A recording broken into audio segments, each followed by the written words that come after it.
Hello and welcome to episode 155 of the Arena Regulars podcast. I'm Zach, And I'm Jeff. and we're your source for drunken Magic the Gathering arena content.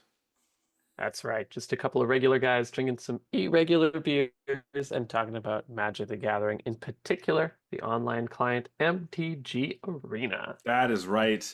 And we got some things to say about this limited format. We've had a few reps ourselves, as well as some other things going on. So we're going to dive into that and how to draft it this episode. But first, each week we bring a beer, we drink it, we rate it on a scale from bronze to mythic, just like the tiers in Arena. So with that, Jeff, what is on tap? All right. I'm super excited for this. So when I went back to Ottawa recently to visit my family, which for those who don't know, Ottawa is like right on the border of Quebec in Canada. So it's easy to just hop over into Quebec and pick up some beers that are very difficult to find in Ontario. And I did that and I picked up some beers from my favorite brewery in Canada.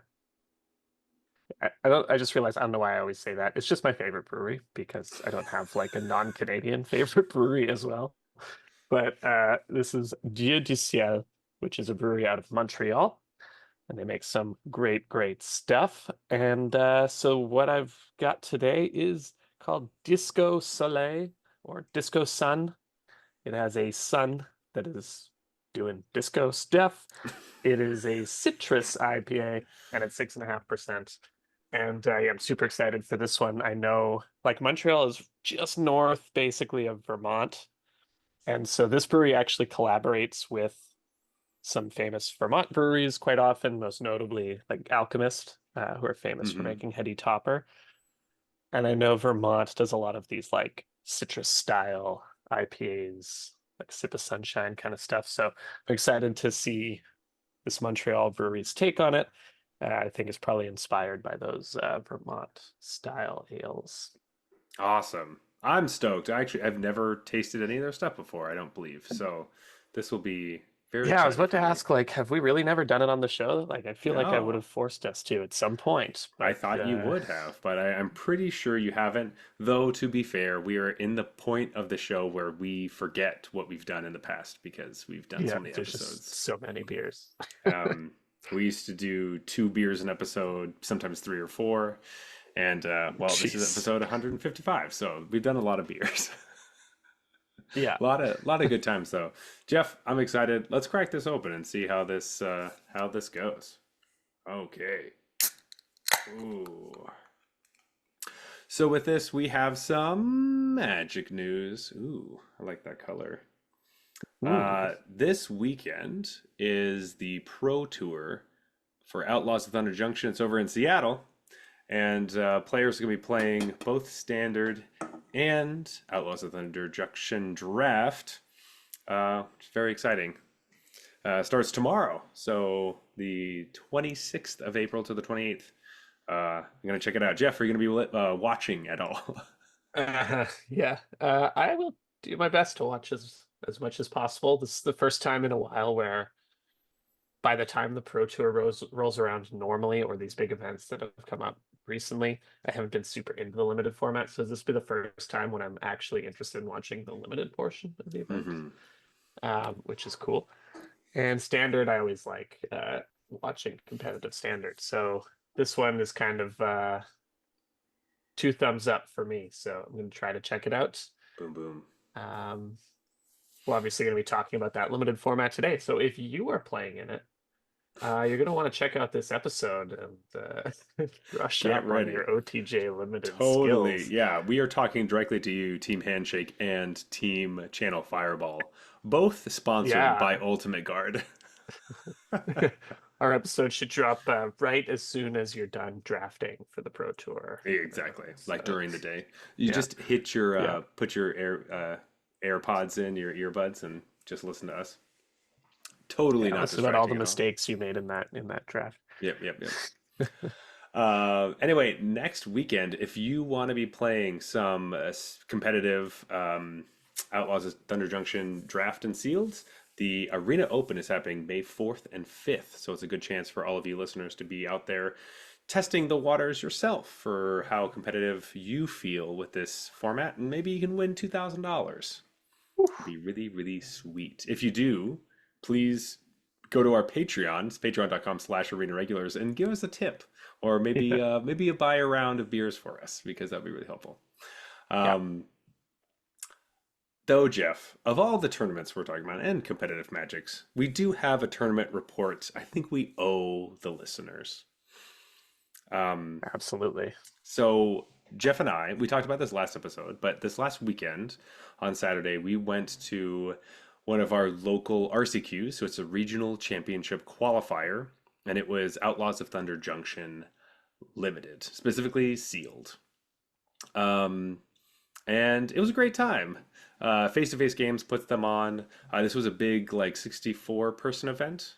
So it was in a big convention center. I guess it was a hotel like place. Um, but yeah, it was a blast. We got to drive up. We had a good time. We were there all day. It was awesome. Yeah. I want to echo that. It was just super fun. Everyone was really nice. It was just a great time, and I haven't played competitive limited in so long, so it was fun to jump back in because I used to do that all the time because I didn't want to shell out the money for like competitive constructed Hmm. events, but I still wanted to play competitively, and they didn't really have arena. Well, they didn't have arena at that point. So I would go to these sealed events. Was like sealed PTQs. Was if there was one of those, in my neighborhood, I would try to do what I could to make it. So it was really fun to jump into that Yeah, whole scene again and like see people that I used to play in those old events against at this one. So I'm like, nice. that's cool. It's so cool that Things like because never change. you knew a good amount of people. I didn't really know anybody for the most part, besides you, obviously, Hmm. because I haven't done something like this Yeah, but I before. pretended I didn't know Zach though. Yeah, we show up. We have our arena regulars play mats. We're there. Yeah. Like I never heard of this guy. I don't know how he got my playmat. We also happen to have like the same color sleeves, basically. So like Yeah. just by coincidence. Um, Yeah. but if you haven't done these, I highly recommend them. This was basically my first one in paper, um, and I hadn't really done the whole thing. Like it's a whole to do to make sure that you're not cheating with like you open your own packs, but you let your opponent look at all of them, and then you have to switch piles, and then you go through not your opponent. I guess it's just the person across from you. It's just like your Yeah. what are they called? Verifier. Um, Yeah. Yeah. I think that is what they're called. and then you just have a spreadsheet, and you go around and you just take off all the like how many of each card that your verifier has. And so you're making sure that their pool is organized, and then you give their pool back to them, and they get to build a deck out of it, which is kind of a fun experience where you're like, I quickly opened my packs to see what the rares were, but they're going through your pool being like, I think you should build this deck because you have all these cards, which Yeah. is kind of funny. Yeah. There's always the like, so um, my verifier and I finished way before everyone else recording the pools. So we were just Hmm. kind of sitting there awkwardly for a while. And so you always have that discussion of like, well, your green's pretty good, but I'm not so sure about your white, Hmm. that kind of stuff. You might be able to do Uh, this. Yeah. yeah. Um, and then there's sometimes like it didn't happen to me or you, I don't think, in this event, but sometimes you play against somebody, like you play against them later in the tournament, and so you Oh, really know they're. what bombs they have basically. Mhm.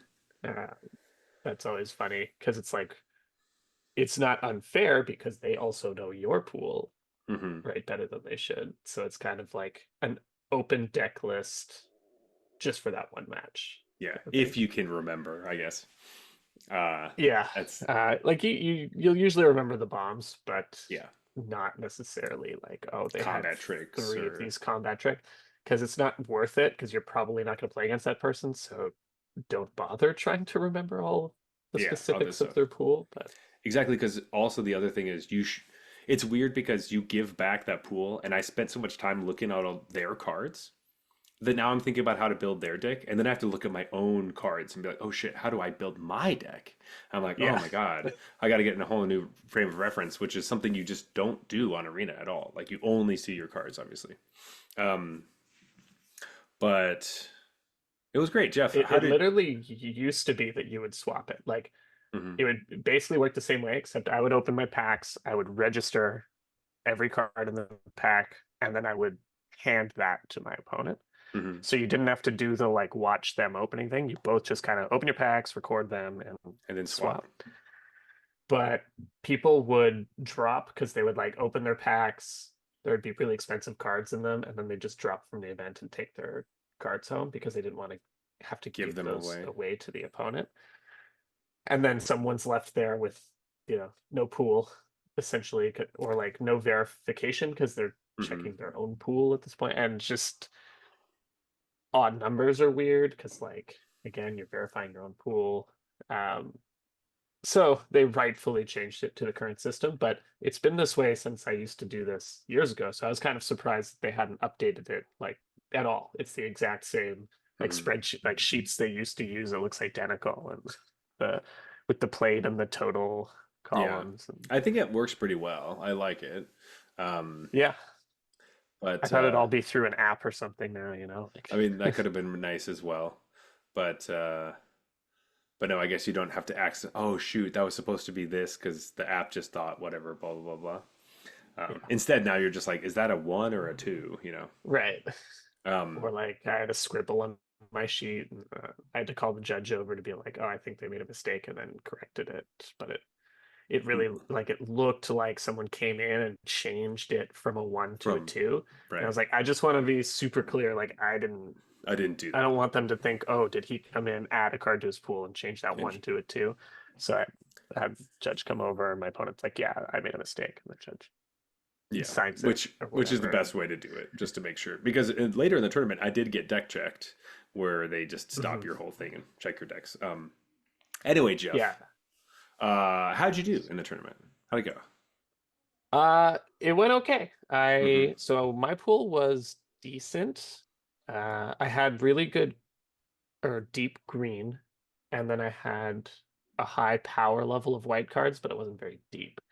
So I ended up going green white. I think most of my other colors weren't really in consideration. It was just about what I was going to splash. I ended up splashing some black. Uh, and my deck had a really good curve, but I think relative to the power level of some of the other decks at the table, it wasn't the best. So I had to kind of try to get under people with my Gotcha. curve and really like place some pressure. So that dictated a lot of how I played. Was like I always have to be the aggressor because like even my best card, which is the green white legend that makes creatures when you play creatures, and Sylvana or uh anyways, it's not like a take over the game instant win kind of card. Gotcha. It's a 4 mana 4/5 vigilance, and whenever you cast a creature it makes a 1/1. Oh, yes. So it's like even that's kind of an aggressive bomb as Mm-hmm. far as bombs go. So I didn't have inevitability generally speaking, so I had to try to get people dead, which is interesting because in my first round I drew. So even though my deck is all about being aggro, I drew. Mm-hmm. Basically, what happened was we had a pretty good game one, took a while. Game two, my opponent kind of goes like uh Oko Thief of Crowns into Railway Brawler into some like huge thing.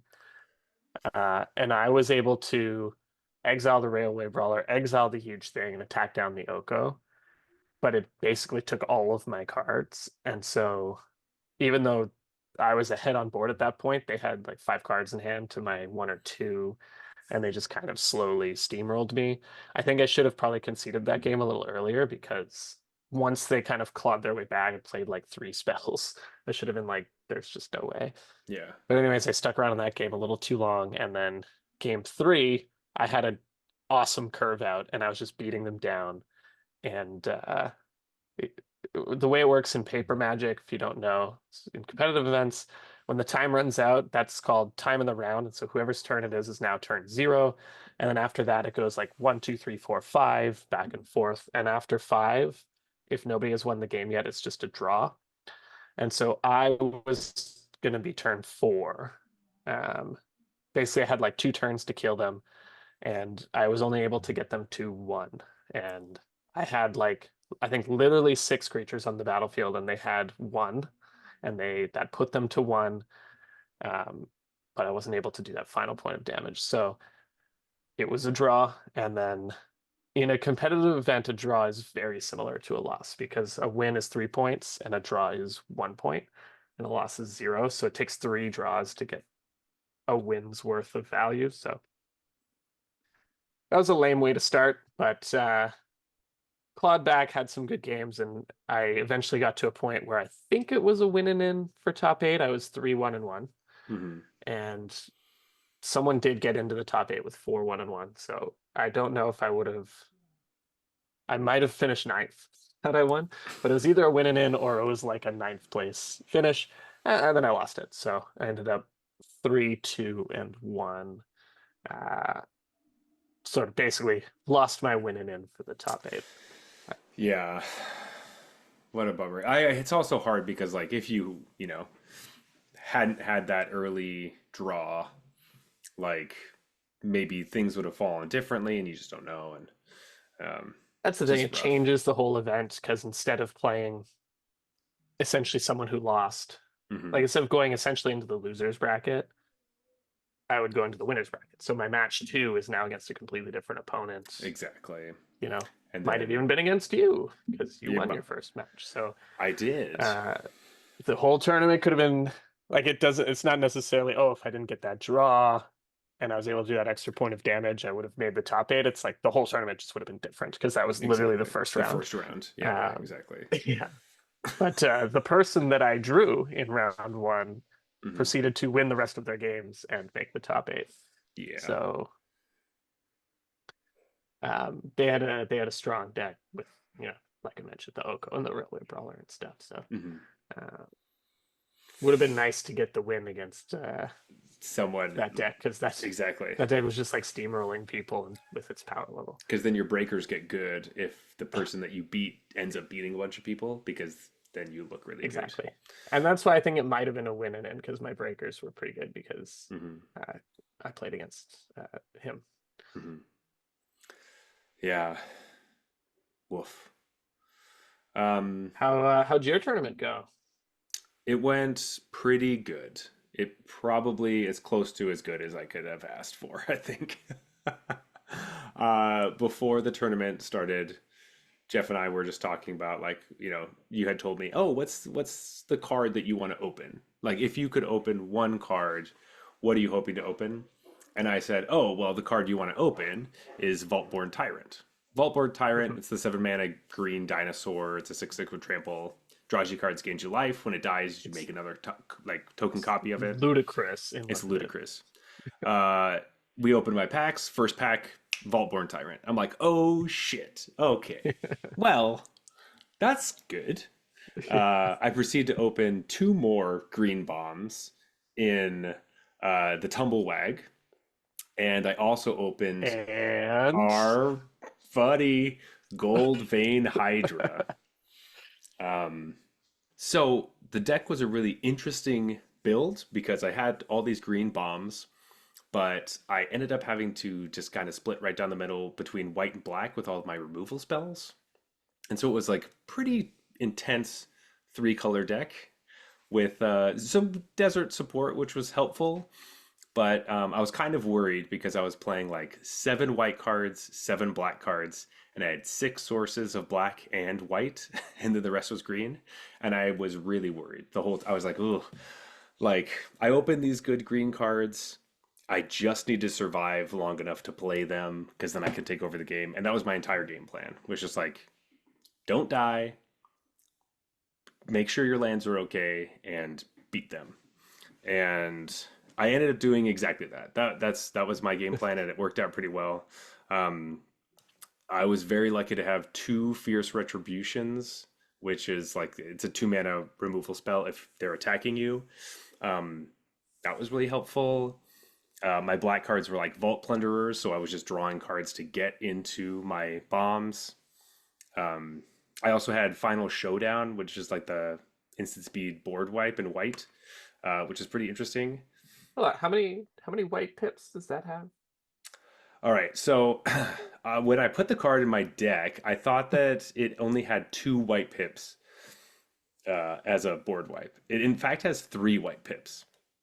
And I found that out in a game when I was wanting to cast it, and I only had two white sources because six white sources isn't that many to cast a triple white card. I didn't, I ended up losing the game because of that. But I was lucky enough that in that specific round, I lost, I think that was round two. I lost game one and was able to rally and win game two and three, which I don't think my opponent was very happy about. Um, They were but not. I yeah, was able to you, catch you the end of you that. were able to catch the end of that, and it was also because I ended up drawing that card two more times. So the first Yeah. time I couldn't draw, I couldn't use it, but the second two games was like attack with my team, instant speed, give my creature indestructible, and blow up the board, and then you don't have blockers, and I win, and my creature with indestructible deals lethal. And so I got to do that a couple times. It was pretty brutal. I felt really bad. A lot of my wins I felt really bad because they were kind of mean. Well, so I think that's such an interesting case because like eh, your opponent was visibly rattled. Like they weren't being Mhm. rude or anything, No, but no, they no, no, were no. obviously like, annoyed that they got beat by this Hmm. bomb. But they were never aware that they actually won the game because of that bomb in game one being stuck Hmm. in your hand and you not being able to cast it, right? That's So true. that's the part that they didn't get to see. And then they just get to see the, oh, you drew that card twice, and so I lost those two games. Like, well, actually, that card kind of went 2-1 against you. Like your Hmm. win, like, was also because of that. Yeah, And because that's the I other side of cards like that. and we had talked pretty extensively about Gold Vein Hydra last week about how my I was having frustrations with it. After that specific game where I didn't have triple white, I started playing Hydra completely differently. Not like I Hmm. wasn't like in my first round, I was playing Hydra. I kept drawing it, and it ended up being the reason I won. As like my creature's bigger than yours, but in my other rounds, it was like I would do like Hydra on five as a 4/4, attack into their giant beaver, trade, get four treasures, and hold on to them until I had Final Showdown so I could actually just wipe the board if I needed to. Just guaranteeing I have all Yeah. my white pips. And that was the new use case for Gold Vein Hydra. That's exactly what I used it for the rest of the tournament. Um, and that ended up Yeah. being really important. So thank you, Final Showdown, for finally teaching me how to use fucking Gold Vein Hydra because apparently it took me that long to get it. um, but yeah, after that, I ended up going 4-0 in the tournament, and then at that point, everyone kept telling me I could draw into the top eight, which I was not super familiar with doing that. I've never been in that position before. Yeah. Um, but then you just go up to your opponent and you're like, "Hey, do you want to draw?" We're like, "Sure." And so my end record was 4-0-2, and then I went to the top eight. So that was really fucking cool. I was really stoked. Woo! Yeah.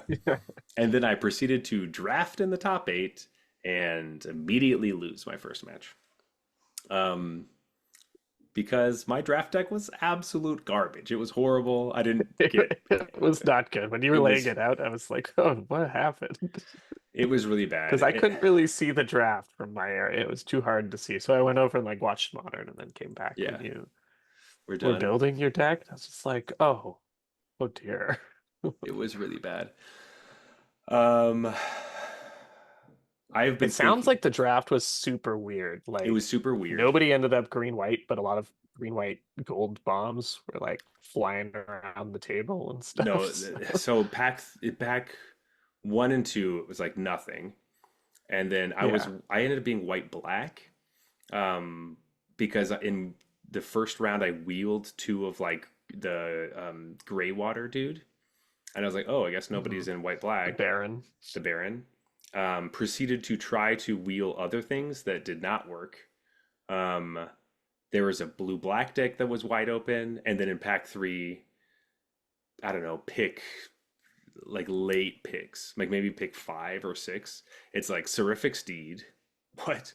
Okay. Jeez. Immediately after that was Wily, and then the Hippogriff was going around. It was just like, what the hell is going on? And everyone was pissed, being like, where the fuck did those cards come from? I wanted those cards in Yeah. pack one. And we're all looking at it like, what is happening? I should have, because I was the weakest, my deck was the weakest. That should have been I should have jumped right on it and be like, I'll figure it out. Yeah. Um, but I didn't. And I've been thinking about the draft every day since the tournament, being like, if I just took this card, it would have been so much better. And I instead didn't jump ship. I just like got stuck in my ways and was worried about doing something else. So I had a very, very, very mediocre white black deck, like probably 03 on Arena. Like it was bad. Um, It was bad. it was bad. That was And then bad. my opponent was playing like a pretty cool blue black deck Yeah. that I was very jealous of. But anyway, Yeah, it was very like tempo-y. It was it blue was black tempo tempo, kind of. Yeah. like using Duelist of the Mind and the Frog to like commit a crime Yeah. every turn and draw cards. And anyway, that was a bummer because top four got invited to the RC, but Yeah. I made fifth through eighth essentially. You Um, did what I usually do, which is, yeah, one it's one literally spot removed from qualifying or from the prize or yeah. whatever. Oh, that's literally what you did what last month or something with the standard tournament. So Yeah, in the standard tournament. Yep, made the top eight and mhm. lost immediately in round one. And So top that's four was hey, I get to join the qualified. club now because That's right. that happened to me. Yeah. Um, but it was a lot of fun, and Top eight still feels pretty good it though. feels very good, and I haven't really done that before, so that feels great to me. I needed the win. If you watched my drafts last week, so it feels good to to well lose again in Well, draft, but congratulations. sealed is great. Um, I did want to say of the entire thing, there was like two plays I felt really good about. Um, one of them was like being able to kill my opponent who was at one life with I had the Raven on the battlefield and Voracious Vermin, and I was able to sacrifice the Vermin during their upkeep to target their treasure token to deal the last point of damage to them, Yeah, which that was I cool. And hadn't your opponent seen. was even like, she looked at her treasure. She's like, oh, I can sack it in response. Like, oh no, but the trigger goes on the stack as soon as you commit the crime. So Yeah, it doesn't even matter that I'm going to fizzle your trigger. yeah. So she's also a judge, so I was like, yeah, yes, I'm pretty sure that's how it works. Yeah. But she was a great sport. She was also just super awesome. I was really very Yeah. very Yeah. good, and I was very afraid of her deck as well because I had heard her talking about it earlier, and it was Yeah. It was like, almost like a combo deck. yeah, she had like the Calamity, the red horse that's a 6/4, and you can saddle it, and then it makes like two copies of creatures that saddle it, and she Yeah. also had Terror of the Peaks. So she was like, play Terror of the Peaks, saddle it. They all come into play, deal 20 damage to your face, Yeah. and then It's, go to it's literally like a damage. combo kill Yeah. in limited. And then, like, that's just like from Terror of the Peaks damage. And then it's just like, now you have to, if you have more than 20 life, you're still alive. You still have to deal with the damage from the creatures. Insane. So I was very scared. Um, but that leads me to the other play I really liked, which is also against this player, which I had two mana open with Final Showdown in my hand, and she played Calamity, and I knew that if Calamity, she didn't have Terror of the Peaks at the time, but if Calamity was able to settle anything in attack, I was dead. So I was able Mhm. to use Showdown to give all our creatures like lose all abilities, and it saved me the game, and I was able to rip a removal spell and then beat her the next turn, and it was Yeah. very very scary. But I was like, oh my god, that was Yeah. That so was close. that was a very cool play. I Yeah, think I think you held that open too, because I think there was some other way you could have used your mana, but you held two. I And held because I two. remember Yeah, thinking, like, why is he holding two mana up? Like, because I forgot that Final Showdown did that. I didn't even yeah. remember that mode on Well, the card. I was originally holding it up just in case you tried to kill something and I could give it indestructible, or block in a way that I Ah, could right. do that. Yeah. But it ended up coming up being like, I think I have to use it this way and not die because I think I Yeah. die if I don't do this. Yeah. You Um, were, I think she even said, she like, you were dead if you didn't do that. I was like, I thought It's so. like, I was pretty yeah. positive I was dead if I didn't do that. So, um, anyway, Final Showdown. What a cool card. Um, anyway, Sounds like it was like the hero if you're, I mean, I also saw you just smash people with Vaultborn, yeah, those Tyrant. stories aren't as fun because it's just like Vaultborn Yeah. attack. It you trade off. I get another one. I gain a bunch of life and draw a bunch of cards, and you can't attack me anymore. And I think the way you won that match in like game three was like you were attacking with like I don't know what it was, but like 12 trampling damage and then also some 3/3s and stuff. And it yeah, was just like the Hydra and the Tyrant and yeah, that was. she's lining up blocks and I'm like, aren't you like really dead? Like this is this is so much damage. Yeah, I just had to. We were doing blocks, and she was like, "Those are my blocks." I'm like, "Okay, this has trample, by the way. The Hydra, the Hydra has trample. Oh God, okay, let me look at Yeah. this." Oh wait, there's no way to survive this She's like, attack. I think I'm just dead." I'm like, "Phew," but Yeah. So nervous when you think you have a lethal attack and your opponent just starts like tanking and lining up blocks. You're you're like, like, did I miss something? "Did I do something wrong? What? I think I did this right." Um. Did they have a removal spell? What's going on here? Anyway, that was super great. I think highlight playing against her. She was very good and fun to play against as well as a level two judge. Um, I Yeah. think having people that are really knowledgeable about the game is just it's just fun to play against them. You know, it's always great, um, and just felt like good magic. So yeah, Yeah. You always know because I think as soon as I walked over, you were in some sort of combat with her, and she either blocked or you blocked with the first striking goblin. hmm She's like first strike mm. damage on the stack, then sack the goblin. You're like, okay, this person is like very I methodical yeah I because literally I it didn't think matter. Like the one damage didn't matter, but it's still like we're putting the damage on, then we're sacking it. I think it did because she was doing that because there was a double block just to make sure it's like okay I want to both block with this but you're gonna kill it if I let damage go through all the way. So it's like first strike damage, put the damage on, sacrifice it. The other because they were double blocking. Um, there's something Oh, that was okay. about So it. she did need the damage from Yeah, it. so she did need the damage from it. Um, it didn't For some reason, really. I thought she didn't, but it was just like being technically correct. Like Oh doing no, things right. And maybe if she drew a removal, like a damage spell off it, she'd want that to one first be strike damage on.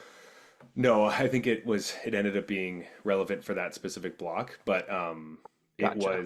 was a play I didn't think about. I was like, oh, Yeah. that's. I think I even told her I was like, that was really cool. I like that play a lot. I've played with Um, that goblin. Like that's one of my favorite cards. So spoiler the alert for what reckless we're talking lackey or about. Yeah, I love the um, lackey. My pre-release will had four of them. But it never insane. came up that I had to do that, put for strike damage before sacking it. It's just hmm like it was always like I'm chump blocking with it, and then I'm just gonna sack, and the one damage really doesn't Doesn't matter. matter. Yeah, Yeah. but no, what a great tournament. Made me obviously really love OTJ Sealed draft. I still feel like I'm draft for whatever reason. Usually I feel Well, exactly with the that, opposite, but why don't we get into it? we should. I've been drafting a bit since the event.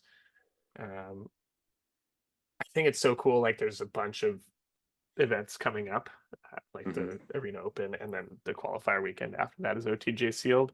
And I've been having a lot of fun with this format. So this is the first time that I'll be looking at, or have been looking at 17 lands data. So I always try to not look at it before our on draft episode to like form my own opinions, hmm and then come in and see like, whoa, I was not thinking about this card correctly, or I was underrating this card, I was overrating this card, I was underrating this color pair, overrating that color pair. And I gotta say, this one is I'd say the overall theme is like what I had concluded on my own. Like I don't think it's a secret that Celestia is the best deck in the format. Yes. but it's not exactly how I would have. If I would have ranked these on my own, I would have gotten a lot of these wrong. I would have gotten a lot of these wrong, for sure. Yeah.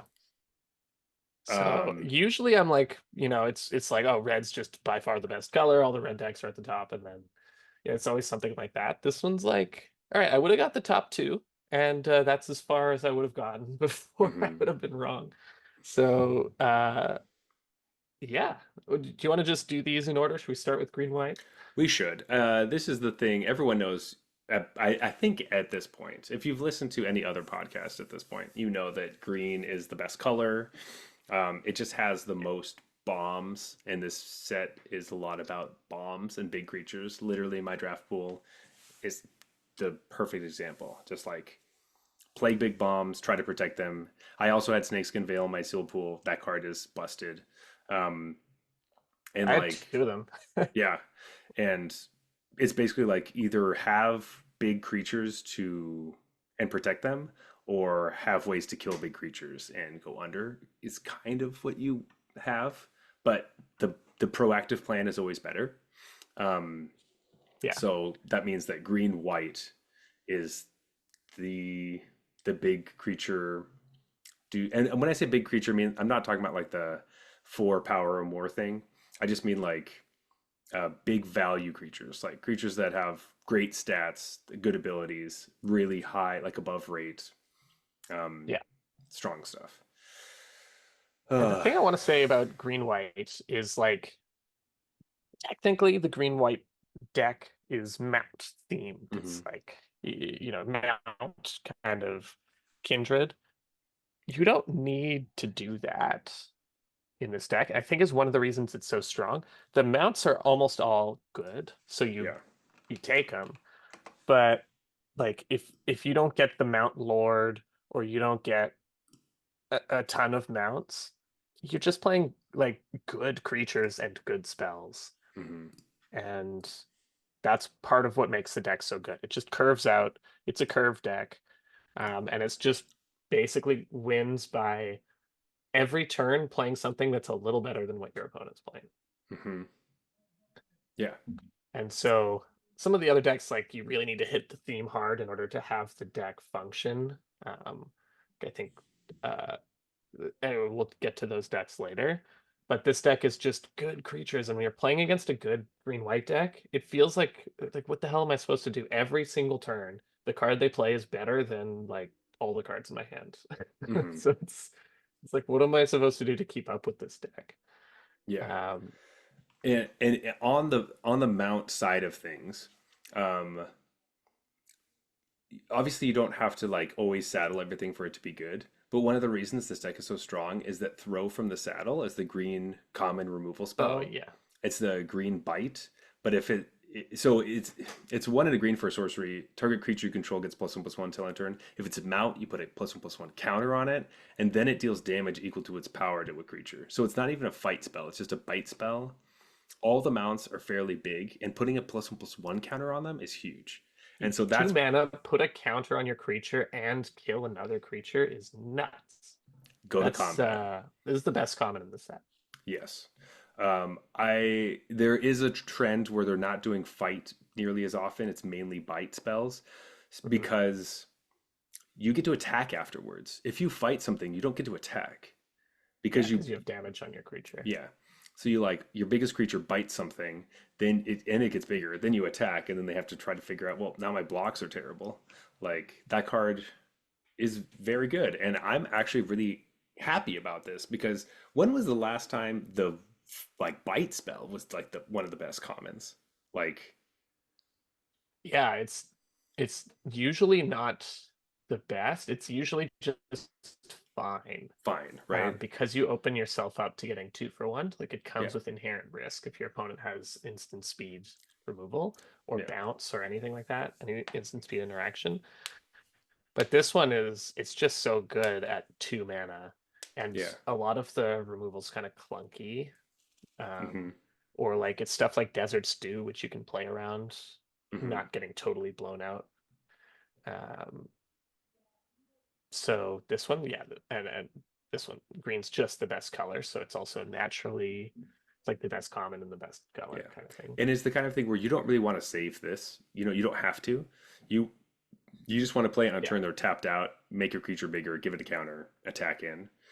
As opposed to other times where you're like, well, I need to save this because I don't have that much removal, so I need to make sure that I am able to kill one of their bigger creatures, and then their mana might be untapped, and then they can, pound you for it. So The number of that times like in the pre or not the pre-release, in the RCQ that I won a game where it was like throw from the saddle, my Spinewoods Paladin kills your Spinewoods Paladin, mhm, attack. And like that's just such a ridiculous swing. it's so Like good. that's just what was happening. Like both players are playing these big green creatures, and then whoever draws like throw from the saddle just gets to take a massive lead in the game. Yeah, and that's not even on a like saddle creature. That's just a good Yeah. Spinewoods Paladin. Yeah. It's just a good card. Yeah. So yeah, that's kind of the name of the game. Um, I think that yeah, I think we've kind of everyone kind of knows, and I think we've hit this pretty hard. Um, but important things I had in my deck as well as like other ones, Snakeskin Veil and Take Up the Shield is the white one. Those are the Yeah. protection spells. Mhm. Big game. I mean, Take Up the Shield is also one of the things that's just really great because you can swing a combat because you gain so much life, and that could be the I can attack you with all my stuff this turn because I know I'm going to gain 8 life, 6 life, or whatever, Yeah. and be able to survive the crackback. Pick up the shield is a beating. I haven't Mhm, been fortunate enough to ever have it in my limited deck, but mhm. boy have I lost that card. So Yeah, it's good. I ended up I think I had to take it out against a blue opponent because they had a couple of repulses, but yeah, Repulse is definitely where what it doesn't want to play against. But yeah. But besides that, I think this is the format where Snakeskin Veil is the best I've ever seen it be. it's it's exactly what I wanted. Like Snakeskin Veil is one of my favorite cards. Yeah, Um, I I know added you, it. you were gonna like it no matter what, but Well, the yeah, fact that I like it is telling. that's true. That's so true. Um, Uh, I think there's a few reasons. We already talked about the removal being a bit clunky, or at least conditional, and so you can often set up like even this card just trades up for like 3 mana all the time. Um, but the other thing is with plot, it's so easy to like you plot your big creature and then you have the mana to protect it the turn that you cast it. mhm, Whereas normally it's like, oh, I tap out for my 5 drop, they kill it right away. Ah, was I supposed to wait till next turn and give up my whole turn? It's mhm. like, no, you can plot something and then play a slightly smaller creature next turn and hold up the 1 mana way easier Yeah, and not feel like you've fallen super far behind just to hold up Snakeskin Veil. Um, and the other thing is like, on top of that, the format is about big creatures. And mhm. so, like, protecting your big creature is super valuable. In a format that's about 2 drops, Snakeskin Veil is less interesting because you're saving a 2 drop, like, whatever. Yeah. Um, That's 100% it. You want to make sure it can protect your Cactarantula or your oh, it's giant such a beaver or beating. whatever. If they, like, try to kill your Cactarantula, you draw the card and you're like, Snakeskin Veil. Ugh. It just feels like you lose the game when you do that. And you're like, you know what's going to happen. You're sitting there, you're like, they have 1 green mana open. They've had 1 green mana open every turn of this game, but I have to try to kill this thing. I gotta like let Boom. them draw the card and then blow me out with the Yeah. fucking snakeskin veil. But So good. So good. like Yep. so many of my games revolve around like, can I bait the snakeskin veil out of their Yeah. hand to make them use it suboptimally so that I can then kill the thing I really want to or do the thing I really want to do? And that just goes to show how good Snakeskin Hill is because It's so so good. many of my games revolve around it. Yeah. The other thing with this deck, we talked about the Lord not being super like important in it, just doing anything. But Miriam Herd Whisperer, just a good card. Yeah. Just a the 2 mana 3/2, being able to attack in, and I had it in my sealed pool, but I only had like 1 or 2 mounts. Doesn't matter. Yeah. It's just great. And the thing is, your opponent doesn't know if it's amazing in your deck or not. When Oh, you're this playing thing's green a white, removal lightning rod. exactly. So if you're Yeah. playing green white with like minimal mounts, maybe like one, your opponent's going to waste the removal spell on this card, thinking it's going to be the piece to your deck, and then you're like, sick. You don't know my deck well enough, so Yeah. that actually isn't a big deal to me. Skill the three Um, two for two, which the deck is already interested in playing a 3/2 for two. So exactly, because you can also play the white 3/1, which is also good. So yeah, that card I'm a little surprised to see how high it is in the rankings. It's like the fifth best common apparently. yeah, Um, and I like it. I didn't think it was bad, but I'm just it's a little annoying as surprised hell. to see it that high. It's so annoying. It's so annoying. It attacking, scrying, and first strike every turn. When I just play another creature and they just keep attacking you. By the way, I just want to say Saddle is great. Saddle Oh is a yes. really fun mechanic, and it is so much better than vehicles. Get vehicles out of here. Um, like Saddle, sometimes it's like, oh, this feels dumb. Like it feels like all your creatures have haste because they're coming in and saddling things. Hmm. But generally the saddle ability isn't like an entire new creature's worth of additional power. No. So it just feels like the aggro deck can actually get some utility. It's like semi haste kind of. Hmm. Um, and all of the abilities are pretty well designed where it just makes combat so interesting. The fact that you can saddle, because it really does open you up to be attacked back for what Hmm. is often kind of an incremental upgrade. And so the decision of what to saddle, when to saddle, like I found so many times in the RCQ, I had the 2 mana that if you saddle it, it mills and then gets +1/+1 for each creature in your graveyard. Hmm. And then also I had the flying saddle creature that gets +1/+1 for each mount you have, and like deciding which one to saddle or if to saddle at all, and maybe just attack with all my creatures because it plays against removal a little better. It was all Hmm. just very interesting playing with saddle. And at first I kind of was like, oh, it's cool. It's, it's like vehicles, but they're creatures. But after playing with it, I'm like, this mechanic is a really good limited mechanic. It is. Like I had Rambling Possum, which is one of the weirder ones, where Yeah. like, it becomes a 4/5 when it attacks, but you can also like bounce one of the saddled creatures to your hand. Mhm. And there were a couple times where like it ended up being important that I could bounce my Vault Plunderer to my hand to replay it to draw cards. Oh, that's Um, cool. I and mean, the that would baseline is just like giving your saddle creatures, untapping them, basically. basically. Yeah, if you Um, replay them. and that ended up being a thing I would do often, to the point where my opponent was just killing the Rambling Possum or like bouncing it to my hands to be like, you can't do the Vault Plunderer thing. Yeah, And I'm no like, more, no more plundering the yeah, vaults. because they don't know that I'm just digging for like, and then Vaultboard Tyrant, and then they're like, well, Yeah, fuck this. And I was like, that's all I yeah, need. My deck is spinning its wheels until it gets the big thing. yeah. Um, Luckily, I always draw the big thing because I'm a lucky little bitch. Uh, anyway, green white is the deck you want to play, and probably the one you're going to be fighting over the most. Yeah. And Um, that's why draft is fun. You're never going to play green white again because everyone knows it's ridiculously good. well, right now, but then eventually Yeah, it'll move back around, which is pretty fun. true. Um, the next color pair we've talked about a bit last week as well was one of the ones I thought was probably up there with the best, and so I feel good knowing like calling this one early. Yeah. Um, like I can't remember if I actually said it last week, but I definitely told you is Yeah, that you did. I talked about Celestia being the best, and you were mhm, like, "Oh, it could be green black." And I was like, "Yeah, that's true. Green black is pretty good." But mhm. I, uh, I see very deeply now that like some of the white removal is like so great, and yeah, also the thing with the breaking news sheet. We didn't really talk about this before, but breaking news being like all removal, basically, it's like every pack has a removal spell in it. Essentially, yeah, there's a is lot of like removal.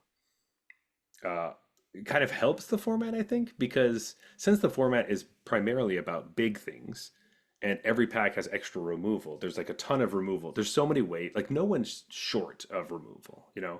Like Yeah, you can get as much as but possible. it's still like efficient removal is still pretty premium because you Yes. have path to exiles and stuff kicking around. But for the most part, you're paying a lot of mana for your removal as well. Yeah. With like a lot of them. So um, I'm happy with that. But we talked about green black is great because you get the big giant black creatures, but also, or sorry, green creatures, but also you get to use black to reanimate some stuff. There are two different reanimate spells. Um, actually, there's Honestly, technic. back for more is always what I think of when I think of this archetype. I'm like, they definitely Yeah. have back for more. They always have Mhm. back for more. You should probably think about back for more the most. That's the one from the Breaking News sheet. It's 6 mana, where the creature comes back and fights something. Badlands Revival was one that was getting me a lot. That returns a creature to the battlefield and then a permanent to their hand, Mhm. or your hand, I guess. You have Honest Rutstein, which also brings back a creature from your Oh, graveyard to your Redstein's hand. busted. That's what I was flashing in my RCQ Yeah, deck like, was the black was for Redstein plus a black creature, the yeah, so one that I good. had. We also have literal reanimate. Don't forget about that. So, Yeah. my first deck I played against had Badlands Revival, Honest Rutstein, and reanimate, and it was like just killing their Magda over and over and over again. I'm just like, oh my god. Or literally just like a 1 mana 1/1 death touch, which is like fucking all my creatures are huge. I can't I go through a I stupid death love touch. ankle biter. I feel like other people don't like ankle biter as much as I do, but ankle biter is great in a format where it's just a bunch of big dumb creatures and where the best common is throw from the saddle. Yeah. So it's just like turns throw from the saddle into terminate. Um, I mean, it's good that it's green, right? But at the same time, it's kind of bad that it's green. yeah, Um, it because is it's fun. like the only way to fight green is with green. Yeah. Yeah. It is funny because like I was definitely thinking this format was going to be revolving around skullduggery a little bit more than it does. And Right. you're looking at one green mana being like it's Snakeskin Veil instead of oh it's one black mana that's skullduggery. Yeah, and that's what Right. I immediately thought it was going to be. Um, which if skullduggery and black was a bit more popular, then Anklebiter would be a little bit worse. Yes. But because just in pop, it's not we have the tools. It's just the popularity of the card and playing black just in general. Um, but the black, like obviously removal spells, but reanimate stuff is kind of where it's at. You want to be able to do some graveyard shenanigans and play that card you were talking about. The stubborn burrow fiend, which is the Yes. one that lets you mill cards into your graveyard That and then guy got it gets huge for huge. me in the RCQS, consistently being like, well, it's a 10/10 attack. Yeah, I was like, which I is just wish I had a way to give it trample instead of jumping it with stupid like outlaw tokens or whatever, yeah, yeah. That's why you mercenary tokens. yeah. You definitely need something like trash the town or something else. Anything to give it trample for the turn. Um, but yeah, pretty Yeah. pretty sweet. Yeah, Um, green black, pretty self-explanatory. Honestly, both the top decks are. It's just like green is good, and you play mhm. the big green creatures, and then you pair it with removal. And and green white is the best, but black green is also pretty good. and has some pretty cool return stuff from your graveyard shenanigans. So um, Yeah, love it a lot. Uh, moving on. This is close behind green black, but white black. So these are all the Abzan colors are up at the top, and Abzan tends to be like my deck was Abzan when I was playing at yeah, the RC. Yours was Abzan. I it played was out against then. Yeah, a lot of Celestia / Abzan decks. Abzan is like where you want to be. yeah. Like, and to be fair, like because rarely it's sealed for sure. Rarely do you see just like streamlined two-color decks. But Mhm. even in draft, because of all the fixing, like green's the best color, so that means you're going to get the most fixing from there. Deserts are great. You need to pick them pretty highly. Yeah. So, but you can fix pretty well. Um, I and so have just, deserts as like early mid pack picks, like yeah, they're, 5 fish, 4 5. yes. And I knew that going into the top eight, and I still didn't do it. And I know it's I, always it's hard to prioritize lands that highly because you're just like, but there's this other card that's good, and that's just a land. yeah, but also But like I don't know if I'm going to get this back because there's only 8 of us, or I don't know what's happening, or all that kind of stuff. Like, yeah, it's so I I just keep running that draft over in my head. We're talking about white black now, so all I'm thinking about is basically my advice for you for white black is that obviously this deck is like cheap creatures and lots and lots and lots and lots of removal. Yeah. Like Right. you White and win, black have the best removal in the set by a you lot. win And because you're playing the most removal, uh, and you know which green creatures to kill, all that stuff. Ruthless Lawbringer is amazing. Um, Pairing this card up. This is the one where you get to, when it enters the battlefield, you sacrifice a creature and destroy non-land permanent. You want to pair this up with the Outlaw Medic just so you can draw that card. Um, Outlaw Medic's also good because it could just block for a while you're trying to get set up. I yeah, will say, find Outlaw Medic just okay. But oh, well, I like him but quite a bit. I've never played white black, and I don't think I've played against a good white black deck. So I that's mean, this is the one that surprised me the most. Having it mhm. but like essentially tied with green black was surprising to me. I will say, like, do you like Corrupted Conviction? In this format, I've never played it. Well, Corrupting Conviction and Outlaw Medic feels very good. But So, I think you know that I hate corrupted conviction as just for on stupid principle. reasons, for stupid Because it reasons. should be village rights. Now you can play 4 or 8 in Pauper. And the thing that's So, upsetting me is that it's becoming clear that they're just replacing village rights with corrupted conviction because it's a more generic name that will go in like any set. Whereas village rights, you need to have a village, I guess. I don't know why they don't like village rights. But like I have the cool versions of village rights. Now I have to play like the stupid corrupted conviction art. oh, you mean in Standard? Okay. Yeah, in standard. Sorry, It's I was like like, why does this matter in Limited? Like, yeah, no, I'm just back on my rant about okay. corrupted conviction. Well, I'm going to go on a rant about Baron Bertram Greywater. Fuck Yeah, this fuck card. that Fuck card. this guy. This is one of the reasons I went into white black in that draft, and I've been replaying that whole draft over and over in my mind. Fuck this card. Let's read this stupid card. It's 2 white black for a 3/4 legendary creature. Stupid vampire, stupid noble.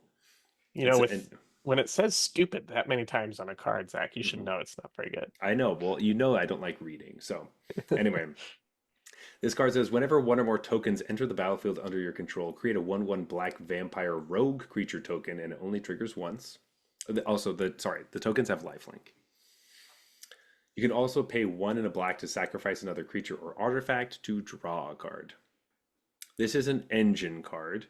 Um, so very good for if you're making a bunch of tokens, be able to sacrifice them, draw cards, make more tokens, make a treasure token, you make a 1/1 lifelink token, you blah blah blah blah blah blah.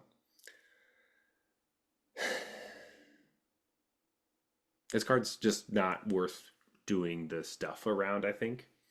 In white black, you want to be playing like removal spells, you want to be playing ravens that care, you want to play things that commit crimes, and you want to play things that care about committing crimes.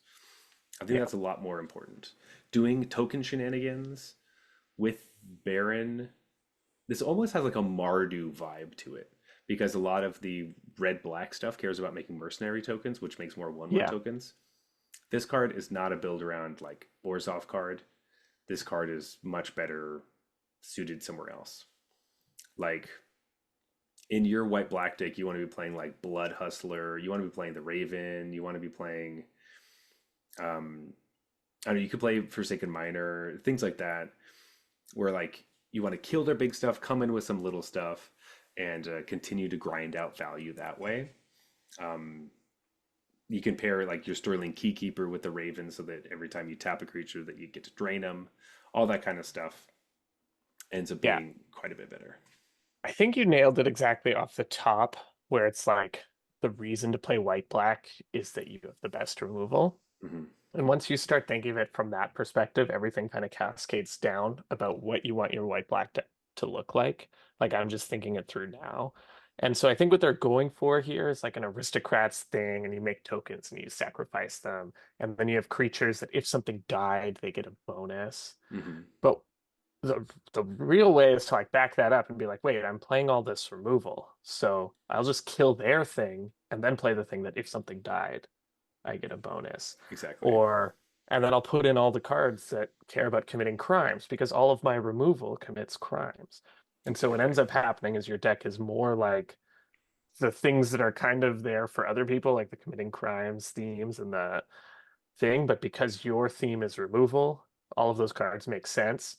And Hmm. then the like tokens aristocrats thing is like not really what the good white black decks are trying to do, I think. No, Like maybe like if you are totally on theme and you skip the nuts aristocrats deck, sure.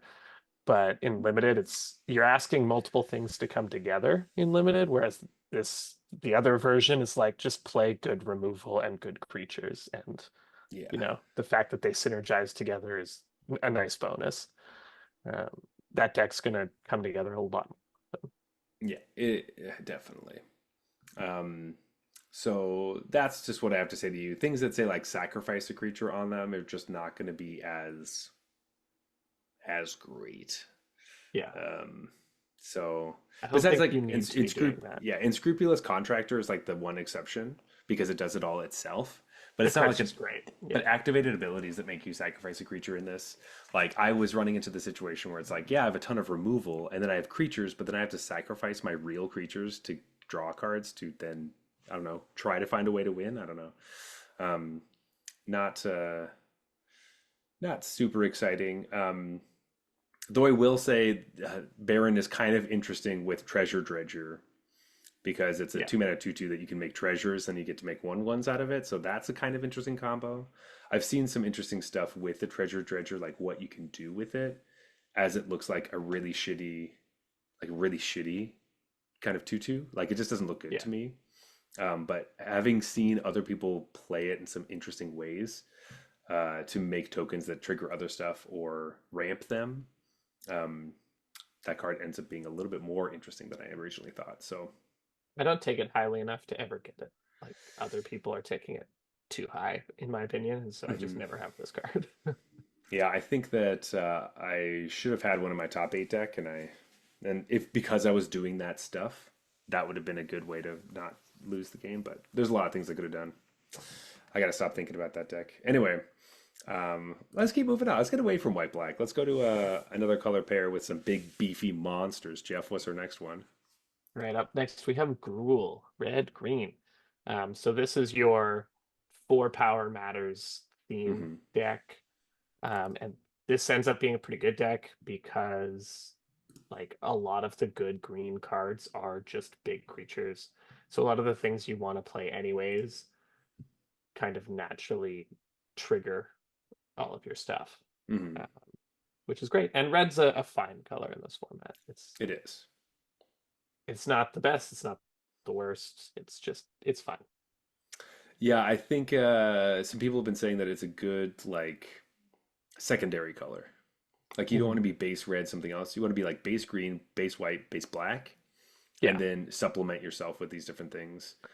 right. Um, of course, prickly pear is pretty good in red.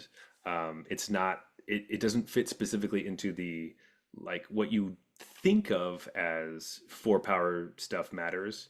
Except for it does because you make a mercenary, and mercenaries make all your 3 powers 4 power, and that ends up triggering all your things, which Yeah. becomes really important in the deck.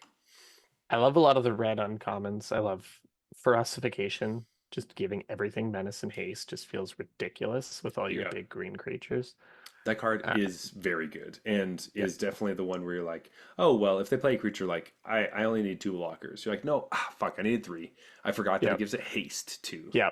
Gives haste and menace. Hmm. And if you don't have a creature that's like you don't cast a new creature, it still gives something +2/+0 if you want. So it's never dead, Hmm. unless you have literally nothing else going on.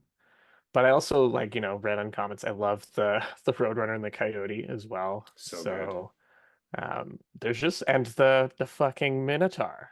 The Hmm. the like shock +3/3 reach for 4 mana. Oh, What yes. is that card? Yeah. So Longhorn like Sharpshooter. Good. red's uncommons are really good. I think its commons are a bit weaker, like relative to some of the other colors, and that's why it's a good support color because you get a few uncommons that are really high power and kind of round out your deck, but it's hard to go deep on red because a lot of the commons just aren't as good as what the other colors are doing. It's true. Um, I do think that, was it Bristlepack Sentry? It's just good in general. I just think like some of the green decks are a little bit slower, but Bristlepack is like it's just a bomb waiting to go off. in this deck, it's just like a 2 mana 3/3 that will be attacking very soon. Because Yeah. either your mercenaries pumping it up to make it a 4 power creature, or you're just going to play a Drover Grizzly, which is a 3 mana 4/2 that turns on the rest of your cards. Um, like you have that even plus Jolene. Like we can just spotlight her really quickly. Jolene is wonderful. I Yeah. love being able to like attack with 4 power creatures and get treasures. If I don't have anything to ramp into, I just like ping off the stupid mercenaries that are trying to block and kill real creatures. I love the green uncommon that the 3/3 with plot that it draws a card if you have a 4 power Mhm. creature. That card always feels busted. That is Um, awesome. it But often feels like it was a free 3/3 that drew you a card, and just like that's stupid. yeah, it's just this is great. Um, the big one that I think is I've been seeing this go way late when I was on Arena, but like Cactus Sure Shot, sorry, Cactus Folk Sure Shot, the 4 mana 4/4 with reach and ward 2. At the beginning of combat in your turn, other creatures you control with power 4 or greater get trample and haste. Other Sorry, creatures. who's passing this? People are passing this to you? People are like pushing this to me. That card is nuts. This Can card I get in? is Can I get in your drafts? bonkers. I would slam that. Like you were talking about attacking with your Burrow Fiend as a 10/10 with no haste or trample. Yeah, this is what I This needed. this does it. Yeah. This is just like, oh yeah, screw you. Also, no, you can't attack past me because I have a freaking cactus with a I don't know. What is this? Like an automatic bow? I don't know. Yeah. Semi-automatic bow? Like that thing's a house. That thing wrecked me in pre-release too. Um spend turn 4 killing this. Use your 2 mana removal spell and pay the ward. Kill this thing. It's Yeah. it's Card's important. crazy. This card's crazy.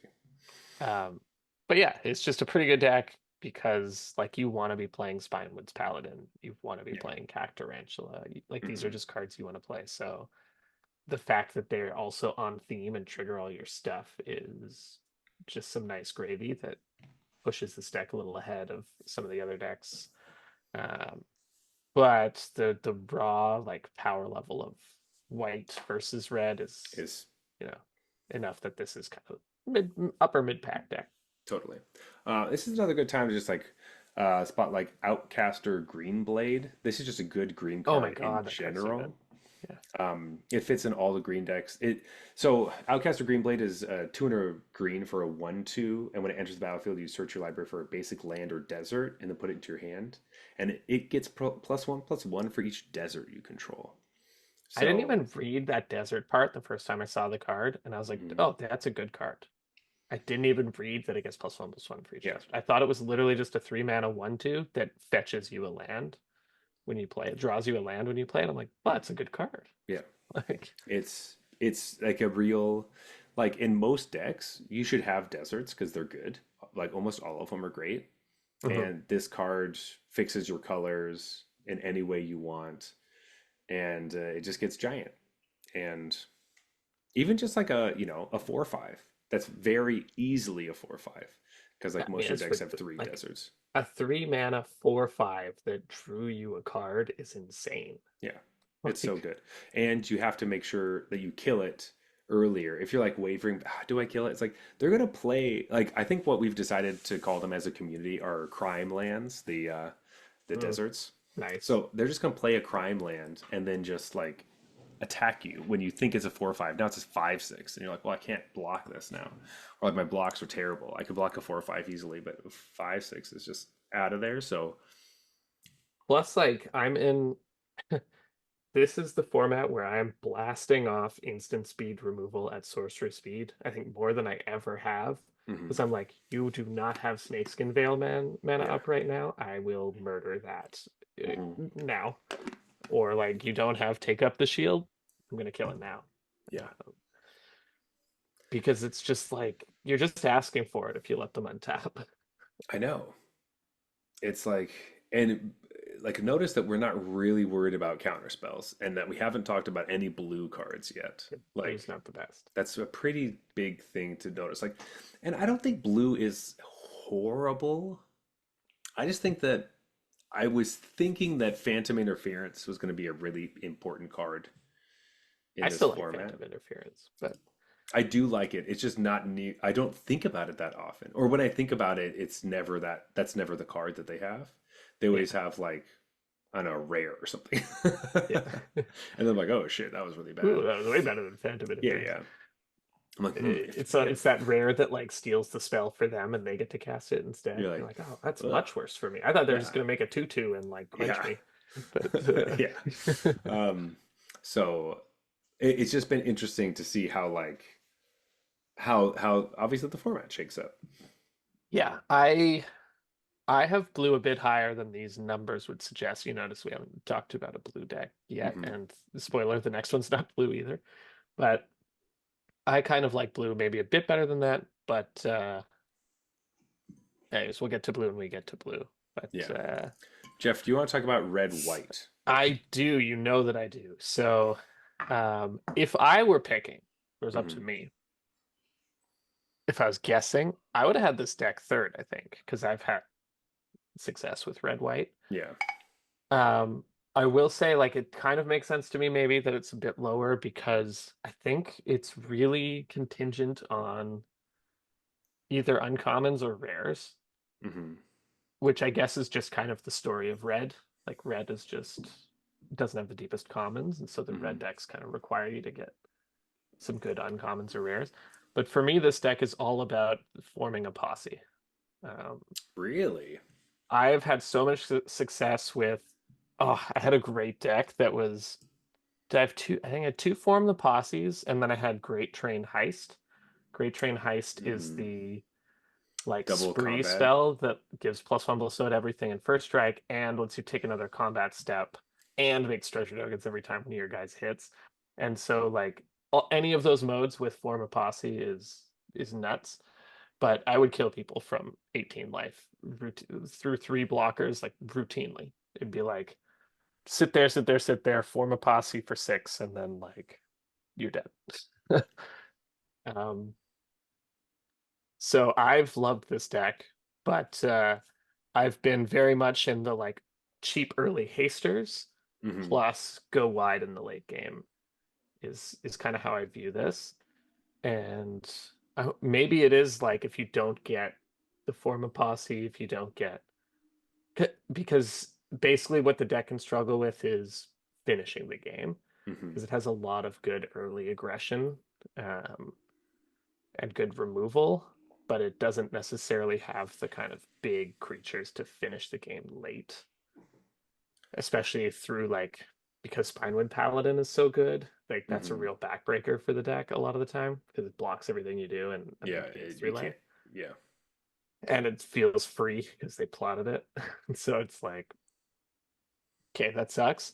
So maybe that's why this deck's exactly mid pack. But personally, the two times I've drafted this and found myself in it, I've been like vying for 7. I don't think I got 7 wins either time, but it was like we were on the gravy Close. train both times. All right. Five Well, or five or that's all you six. need. You don't Yeah. whatever. Gravy train. So I made the gravy train this last weekend, getting the top 8. That's all it is. You exactly. don't get the trophy, but you're really close. Yeah. Um, And I felt like both decks, power level wise, like easily could have got to 7. yeah. Just the way things shook out. Didn't quite get there, but I mean I always like red white in drafts, so Yeah.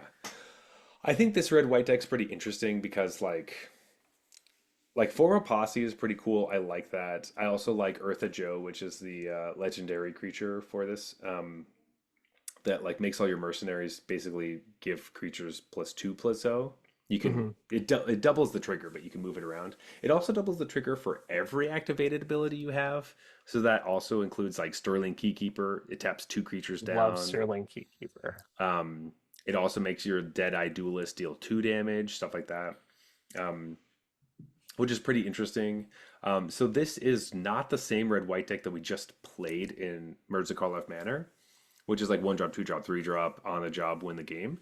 Um, it's a little bit different than that, though. You can have openers like that if you're playing I was gonna say Outlaws that's how I've Fury. been playing it. Yeah, because you can play it like that with Outlaws Fury, but it does have a little bit more play to it that could be interesting. It almost feels like there's some of the Remember the red white deck in Lost Caverns of Ixalan where you're playing like pingers?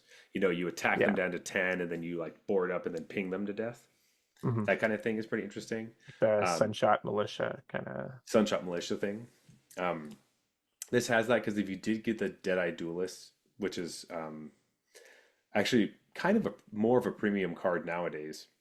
I Yeah, guess the Duelist is every great because it's it recurring criminality. yeah it murders continuously like every turn you can murder if you want or sorry murder I'm talking about committing crimes. I was like, holy shit, that card's way better than I thought it was. It casts murder every turn. No, it does not cast murder every turn. Sorry, it does commit crimes every turn.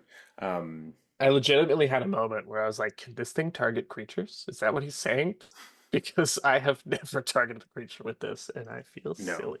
no, that would be really really great. That'd be so Um, good. That'd be way too good. That'd be a we card they would have printed in the 90s. they Yeah. did for it in Yeah. the 90s. Tim, yeah, um, the sorcerer, prodigal sorcerer.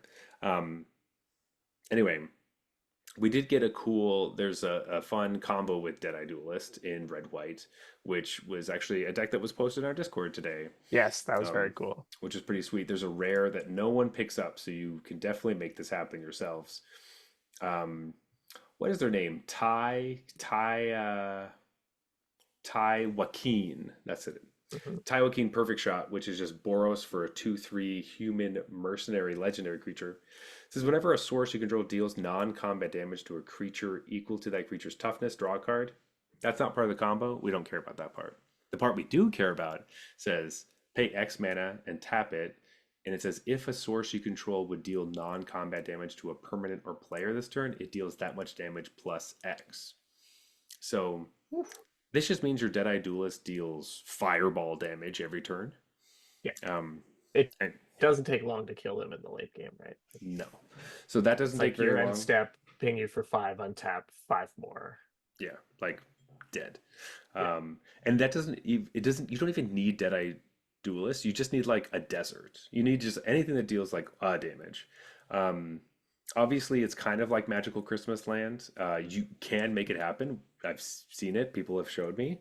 Um, I just I thought that Ty Joaquin was just kind of not a thing you want to do at all. And Yeah, I think it maybe seemed it's bad when I first read yeah, it, but maybe it's time to show people the power of Ty Joaquin and make them regret passing this card over and over because again. the way the card reads is that you're supposed to use it to deal exact damage to creatures, right? You're supposed Yeah. to like supplement your removal spells with the X that you need to make it deal exactly So the you right amount draw of a damage. card. Yeah. And I'm like, that sucks. Yeah. That's That's way really, too really much bad. work. Hmm. Um, but yeah, I didn't think of the. I don't even know if when I first read the card, I realized it was to players. Like if you I did it to didn't either. players, you could Yeah. activate that second ability. So But like, and the off chance that you're like, explosive derailment, is that what it's called? mhm. That deals 4 damage to a creature, just like happens to kill a giant beaver and you happen to draw a card. That's kind of nice. Yeah, Um, but uh, but yeah, maybe I'll be looking a little bit more at I, playing that I'll have game. my eye out for this card because that's kind of Hmm. cool, and it is tough to get the pingers because every deck wants them. Hmm. Every red deck wants the pinger, but red's not necessarily the most contested either. So It's true. You might be able to get it pretty easily. Who knows? Um, but Jeff, let's go to our first blue deck. Um, yes. and aptly, Surprise! I'll give you listeners one guess. Which blue deck is the best one? yeah, it's the one with green in it. What? Green blue. I also like this deck, and I'm surprised that it's actually this low, honestly. I don't think blue really deserves to be this. Like Yeah, the just because it's blue has to go this right, far down. right. Um, I mean, obviously this is data and not like subjective it's numbers, true. It's true. but like, yeah. Um, I was surprised to see green blue this low as well because basically this deck is kind of like you want to play those big dumb green creatures that we've been talking about, and then you can just keep your opponent off balance with like repulse and stuff like that, counter spells and putting stuff on top of their library and Hmm. Or also you get big flyers, and you use green ramp to get to those big flyers, things like that. Yeah. And then a couple of the green blue like gold cards, pretty strong. Um, Make your own luck. yeah. So I think this deck's fine. I wouldn't be unhappy to be in green blue. Um, but I guess it's more of the I guess it's your if you're green, this is the one you want to be in the least, apparently. But Hmm. you'll probably still take it. You will. The other reasons to be in green blue are very obvious because you could play Oko, you could play Right. other Oko, and you could Yeah. play Jace. Like, Yeah. um, this is the deck that like if your opponent's green blue and sealed, like wait for the just expected Oko. Like Yeah. that's probably the reason they're in this color pair. I tend to see a lot of Sultai. It tends to be like green black and then splash Oko or Yeah, that's Villainous Wealth or something. That's true. There's Villainous Wealth is also in this format. I forgot about that. Yeah. It's so funny because I always think that if I have this, I usually started green white and ended up falling into blue because I opened some big blue thing, Right. like a Bonnie Paul or whatever. Well, Bonnie Like Paw is nuts. is Um, nuts. yeah, I Which think is that's probably how this happens in draft is you were trying to do one either green white or green black, maybe even green red. Um, and because blue is the least contested color, it mhm, became your backup plan when the other exactly. colors got cut. Yeah, I think that we didn't really mention this before. We probably should have at the top of the show, but like Um, this is definitely a draft format where you open your packs and like look at the one of three bombs you probably opened and choose which color you're going to go from there. Just Yeah, because the sheer number of rares feels so different than Mercer Karlov Manor. Like these play boosters feel packed. Like yeah, my sealed pool, I had 12. The person I verified from had 13 rares. Like, not that you right. can play all of them, obviously, but you just get so many. It's crazy. Like you have to leave some bombs on the sidelines because you're just like, I can't fit you in my deck. I just have too many bombs. Like I don't know what to do. That might Yeah. have just been my experience because I had a billion bombs, but I was like like, I don't know what that's like, but I'm just a lucky little bitch. Uh, but yes, it's it's I think it's definitely like something you should be building all your decks towards having bombs and preparing for your opponents. I think that's just what limited is now. Like just yeah, get ready for that. yeah. Um, And like you mentioned earlier, there is a lot of removal in the set. So mhm, a lot of people complain that they keep losing to bombs and just say the format's luck based. mhm. You should really evaluate what you're spending your removal on That is because huge. there are creatures that are extremely good and essentially unbeatable if you do not kill them in this format. And the removal is while plentiful, it is clunky. So you got to pick and choose. And just if you find you're losing to bombs a lot or not doing a lot of winning in general, a lot of like instincts you have in limited is like clear the block or attack for 5 kind of thing. Maybe Mhm, stop doing that mhm, because that's just opening yourself up to getting blown out by the rare. On the other side of things, like if you know you have Snakes Can Bail, stuff like that in your deck, maybe don't tap out to play your unbeatable creature and mhm. just wait the turn to protect it Yeah, or because play your Gold Vein Hydra for just one less. right, You know, because there's a though decent chance your opponent has removal because there's a lot. to be fair, if you do play Gold Vein Hydra for one less, you're just putting up a big sign that says, "Hey, I have Snakeskin Veil." Well, So there's the maybe, tip. That's how you bluff, yeah, maybe which you is always do it for one less, just to make yeah. them think that you might have it. How Um, many cards do you have in hand? None? Ah, okay. huh, Uh, interesting. I'll kill that. Yeah, exactly. Um, but no, I think green blue is definitely a cool It's fine. archetype. It's definitely fine. Um, I think but you would if you were, you'd either want a reason to be it like Bonnie Paul, Hmm. where it's double blue, so you're like, damn, I really do have to be green blue for this one. Yeah. Um, or it's the safety net from trying to pick, one of the Trying top, to go trying green. to go after one of the top decks in the format, and you can Hmm. usually fall back on green blue if you got some good green cards. Yeah. Because like good blue cards, like I have my own preferences for certain cards I think are really fun and great. Not in green blue, in some like more crime centric versions of blue. Mm, But I do think fandom interference is good. yeah, I definitely agree with you. Spring Splasher, like I was saying before, is a lot better than I thought. Probably not specifically in this deck, but in the other decks, I like, and that's the funny thing that like I thought the Grixis, like there's some Grixis combination that I feel like is stronger than green blue. Um, but because the synergies of all like the crime stuff works really well, and Spring Splasher has a place in that, which is really hilarious to me because this card looks horrible. yeah.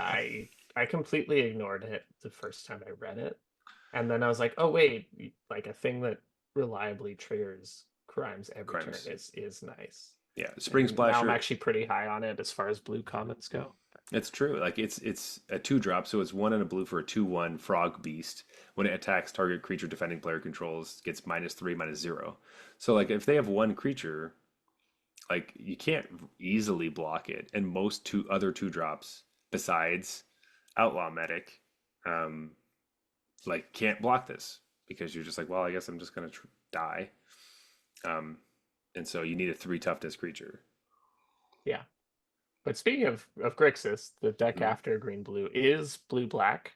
Mm-hmm. Um, I I find Grixis really fun, but I it's always felt underpowered to me relative to the other stuff. It's like you're working too hard, and I know that feeling well because I build a lot of constructed decks that you're just working too hard and your opponent just plays cards that are pound for Mm-hmm. pound just better than yours. Yeah. You end up losing, or you have to like work really hard to get your wins. That's what Grixis feels like in this format, where you're like committing crimes and ping you here and trigger here and use these mercenaries to give an extra 2 power to this guy and attack you, and then your opponent's just like Spinewood Paladin. You're like, Mm-hmm. oh my god, like That's just a just 5/4. undid like 3 turns of work. I Yeah. can't attack. Like, um, so I think that's kind of what's going on with Grixis is like it feels powerful because you're doing cool synergistic stuff. It feels fun. You're like, oh, this outlaw triggers that one, and all my outlaws have first strike, and I'm making outlaws every turn. Mm-hmm. And then your opponent's just kind of like, cool, cat tarantula. And you're like, can't win, can't win now. Yeah. Yeah. So I think that's exactly how I describe Grixis is Mm-hmm. you're working too hard. Like Yeah. it's too much effort for you to do 20 damage in this deck compared to what your opponents have to do to deal 20 damage to you. Yeah. What you're supposed to be doing in this deck, and I know firsthand, this is how you do it. Oh boy. You draft as many deep muck desperados as you possibly can, which is a 2 and a blue for a 4/2 Homerid Mercenary. Whenever you commit a crime, each opponent mills 3 cards. You string those together with any other creatures that can help you not die, and then just use a bunch of removal, mill your opponent out. And then use like what's the red or not the red, the black common that Mourner Surprise, where you return them from graveyard, make a mercenary, do shit like that, get your Homerids back, mill your opponent out. They can play as many Cactarantulas as they want. You kill them, they draw cards. You want them to draw cards. It's awesome. Fools. Although Fools. Cactarantula is a May. Um, Oh well. they I actually had a blue black control deck. I think I got to 6 wins with it. But Ooh. basically what happened was I got passed in pick 2 or 3. Um, that 8 mana sorcery that wipes your opponent's board and then you draw cards equal Your to the number favorite. of creatures. Yeah. Yeah. And I had picked up uh it was like I remembered your story of having the mill deck. Hmm. And so my first pick was the mill guy. And so I was like, you know what we're Yeah. doing? We're doing blue black control, where my whole game plan is like play a bunch of dumb 2/4s and then wipe their board with this card. And the deck worked pretty well. I had a lot of removal. I had obviously this haymaker, and I picked up treasure tokeny stuff, and I had like the crabs and the homerids and like those Hmm. kind of big dumb blockers. But I had just one of these Desperados, Deep Muck Desperado. It won a lot of games.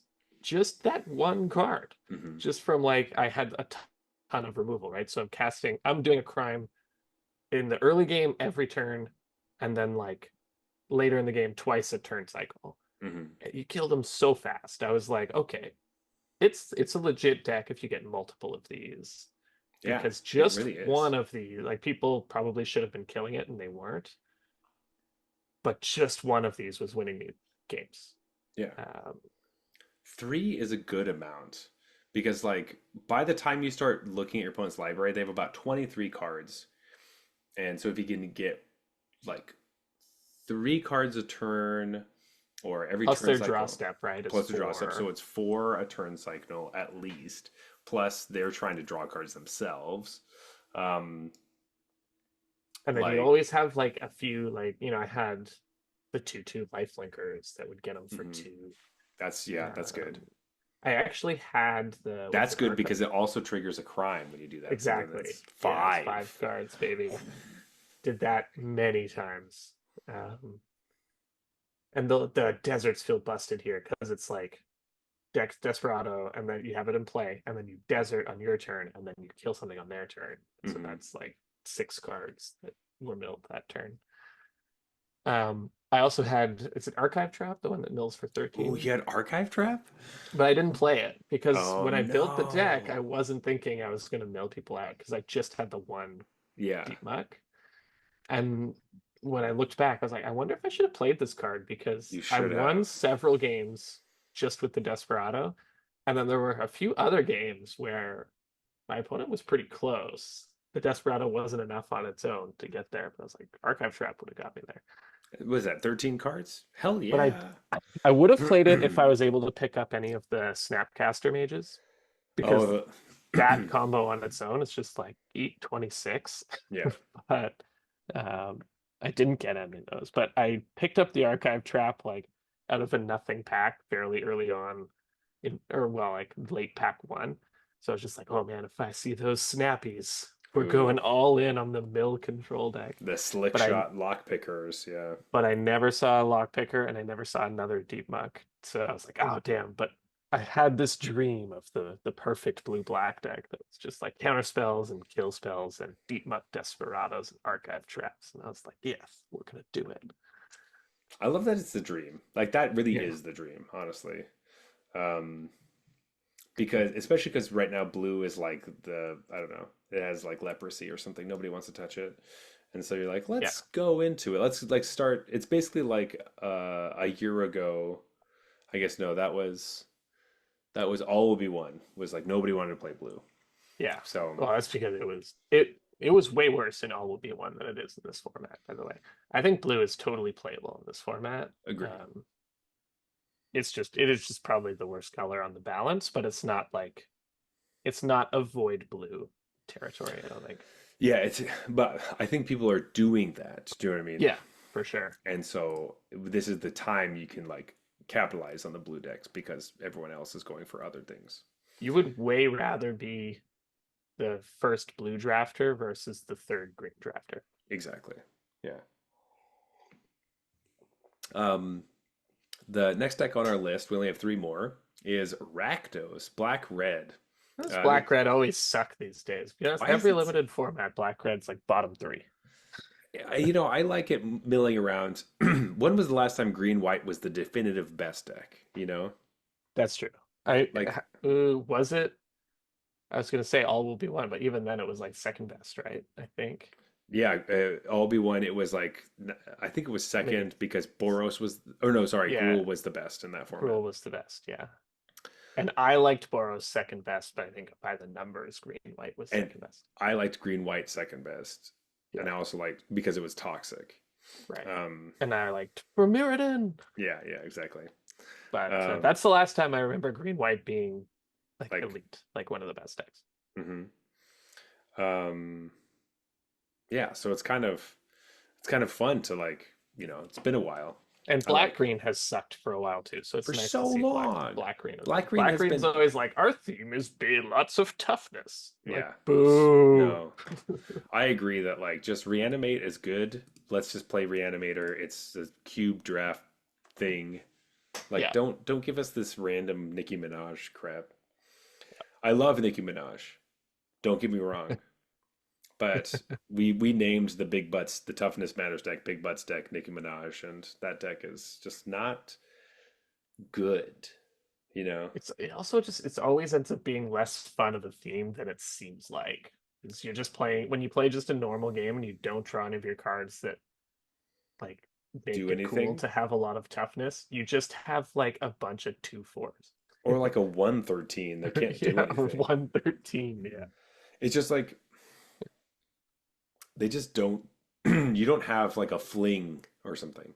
If you had a Yeah. fling that's a deal damage equal to its toughness or something, like they remade not thud, but like, you know, the same type of thing, Right. then maybe it could work. But like I don't know, it is definitely like the A B, but like you have to be lucky that you get the B card. You know what I mean? Exactly. And then it's not even that good if you do get both parts. Yeah. So it's just like It this just means sucks. your creatures can attack now and deal damage. Yeah, you can actually attack. Like, It's like doesn't mean you win. It just no. means you can attack. So I like their like they try, but Reanimator is just great. Please bring it back at least once a year. Yeah. Like maybe this means we won't have it for the rest of the time, but it's good. Anyway, Yeah. sorry. Black red is mercenary aggro. Yeah. I don't have a ton to say about Black Red. It's just kind of medium. It's Yeah. the cards are pretty mid. You need I don't know what you need to do to want to be Black Red really. You need Vial Smasher and you need like an engine. So this the reason it's so low is because the engines tend to be a little like like you need three cards to get the strength of like one green card. You know what I mean? Yeah. Um, so that's why it's not super great. If you do have a combination of like Vial Smasher, which is every time an outlaw enters, you get to deal a damage to an opponent.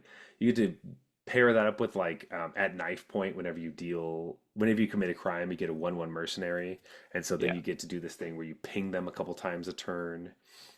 You get that with Rakish Crew, and then when your mercenaries die, you get to deal more damage. I do love Rakish Crew.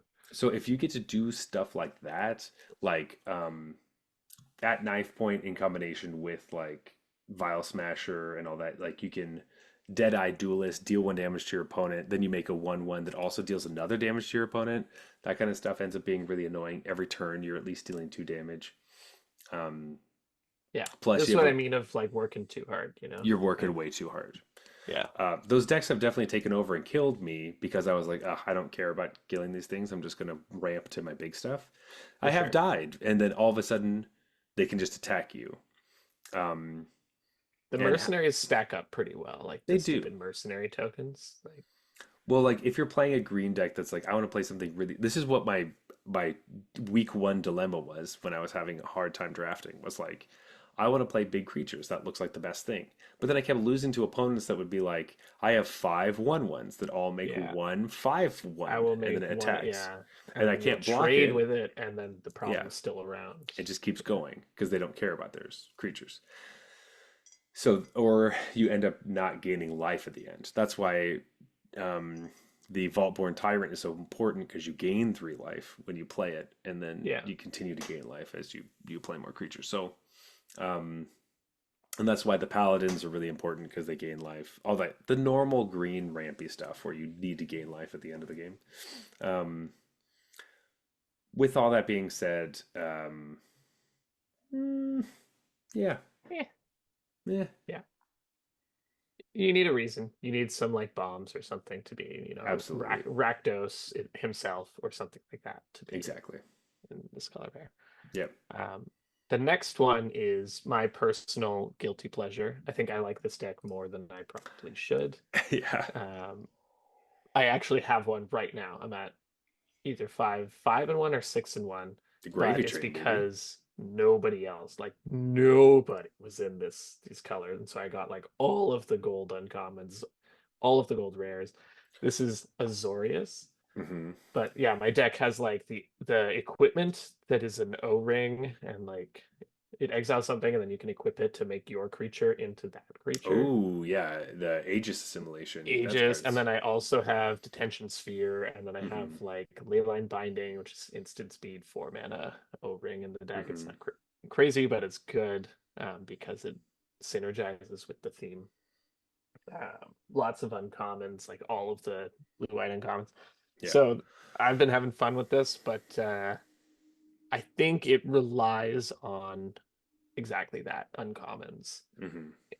in order to get there. Specifically, the both the blue-white uncommons that Mm-hmm. reward you for not Not doing playing anything, cards. basically. Not just land go. I do Yeah, think it's funny that white blue is land go, even though yeah, it's not control, but it's like that's the joke. Um, yeah. I posted this to our Discord. I don't know if you saw it, I but did. I wanted to bring that up, but I love that hand. yeah. So I Um, had a starting hand in that deck that I was talking about. It's 4 lands, and then it's Prairie Dog and 2 Phantom Interference. it's not And just 4 lands. It's plains, island. true, Plains, Island, Island. Yeah. Yeah. So that was one of the easiest wins of my life because I was on the play too, Hmm. and my opponent did not have a 2 drop, so it was like, You oof, just you slam that's Prairie Dog on two. yeah. And then I Hmm. just did nothing except attack them with Prairie Dog and counter their shit because I also drew Essence Capture or whatever. So then I was just like, okay, this is going to be such an easy win, and indeed it was. And I think my Prairie Dog was like an 8/8 by the end of it. But, Amazing. That's what Prairie Dog does, yeah, buddy. I can only imagine how infuriating it was to be on the other side of that that draw. But when You that know, was the snappiest keep of all time. I was like, keep. This is exactly what I wanted when I built this deck. honestly, I love Prairie Dog so much. If like this character of the Prairie Dog doesn't continue over to Bloomborough and become a legendary creature, I'm gonna be furious. Yeah, oh, it has to now. And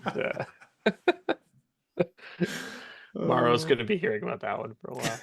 It's like, where's my goddamn Prairie Dog? Oh, that's so um, funny. but yeah, I mean, when the theme of your deck is don't do anything, that's a tough sell in limited. So Yes. you really need to be paid off for that. And so you need your prairie dogs, you need your warden of the whatever, Gem and you need, Lightfoot. yeah, you need the three exact that's the 3/3 that has flying and vigilance and draws a card every turn. Like That that's a card's payoff. that card's so good. I That's splashed a that card. payoff.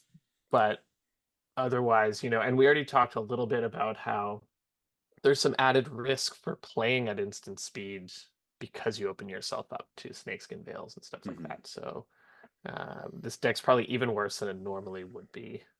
Um, although counterspells, I maintain that counterspells are good in this format because everyone's just playing big dumb stuff. Hmm. Although it is worth noting that Phantom Interference, it's rough against plot. It's so rough. Counter So spells are rough with plot, just in yeah, general. so that I think that's part of the reason blue is so bad because you look at like Phantom Interference just as a limited card, you're like, that's a great limited card. Hmm. It's a quench in the early game and a 2/2 flyer in the late game, and then sometimes you'll get them with both. You're just Yeah. like, yeah, it's a like Mystic Snake kind of thing. Um, but with plot running around, it's so easy for them to play around it because you can't counter the plotting. And then Hmm. when they cast the plot creature, they have 2 mana available to pay for the Exactly. quench. So, It's also uh, just like, when your blue opponent says go with 4 mana up, you're just like, okay, I'll just plot this turn instead. right, And that just like, and it I'm not just ruins gonna jam their into whole the counter. turn. Like if your opponent doesn't have a prairie dog or anything else going on, they just like don't get anything, right? Right. Make so this deck is like, holy cow, is awesome. Like, what do you think about the Daring Thunder Thief, the 4 mana 4/4 that comes into play tapped as I flash? hate it. It's so I don't like. terrible, I don't right? like that card at all. This card's Yeah. awful. Like, so it it's just not a good card, and ends up being like, "Ugh, I guess you like, okay, I guess I'll play this card. I don't really want to, Right. but I have to. I do think Canyon Crab is fantastic, and you Oh, should be so playing good. this Yeah. just because it is one of the early cards that lets you reward. Like you want Prairie Dog and Canyon Crab because like Prairie Dog lets you attack, but Canyon Crab is just like I need to filter my deck, and you just get to play everything. You choose one turn to play a bunch of stuff, and then you stop doing it. Um, Obviously, the whole deck is like, oh, just plot cards instead. Right. But what are the cards you're plotting? Like Loan Shark and the Djinn of Fool's Fall. That's kind of what you get. Yeah, Um, I like again, I think you need to have the uncommons to be happy in this deck. mhm. But I have the plot card that makes a big ass zombie. Oh, If you that like stack them all up, and then you're like, mhm. boom, big zombie. That card's Um, sweet. so yeah, I you need the uncommons that actually pay you off for doing this Hmm. because like counter spells are weaker than they normally would be. So you need to be getting the card, the 2/2 flyer, the counter, Hmm. and that's why those effects are so pushed in this format. Like imagine a 1/4 that makes a 2/2 flyer every turn. That's insane. And the 1/4 has flash? Hmm. Crazy.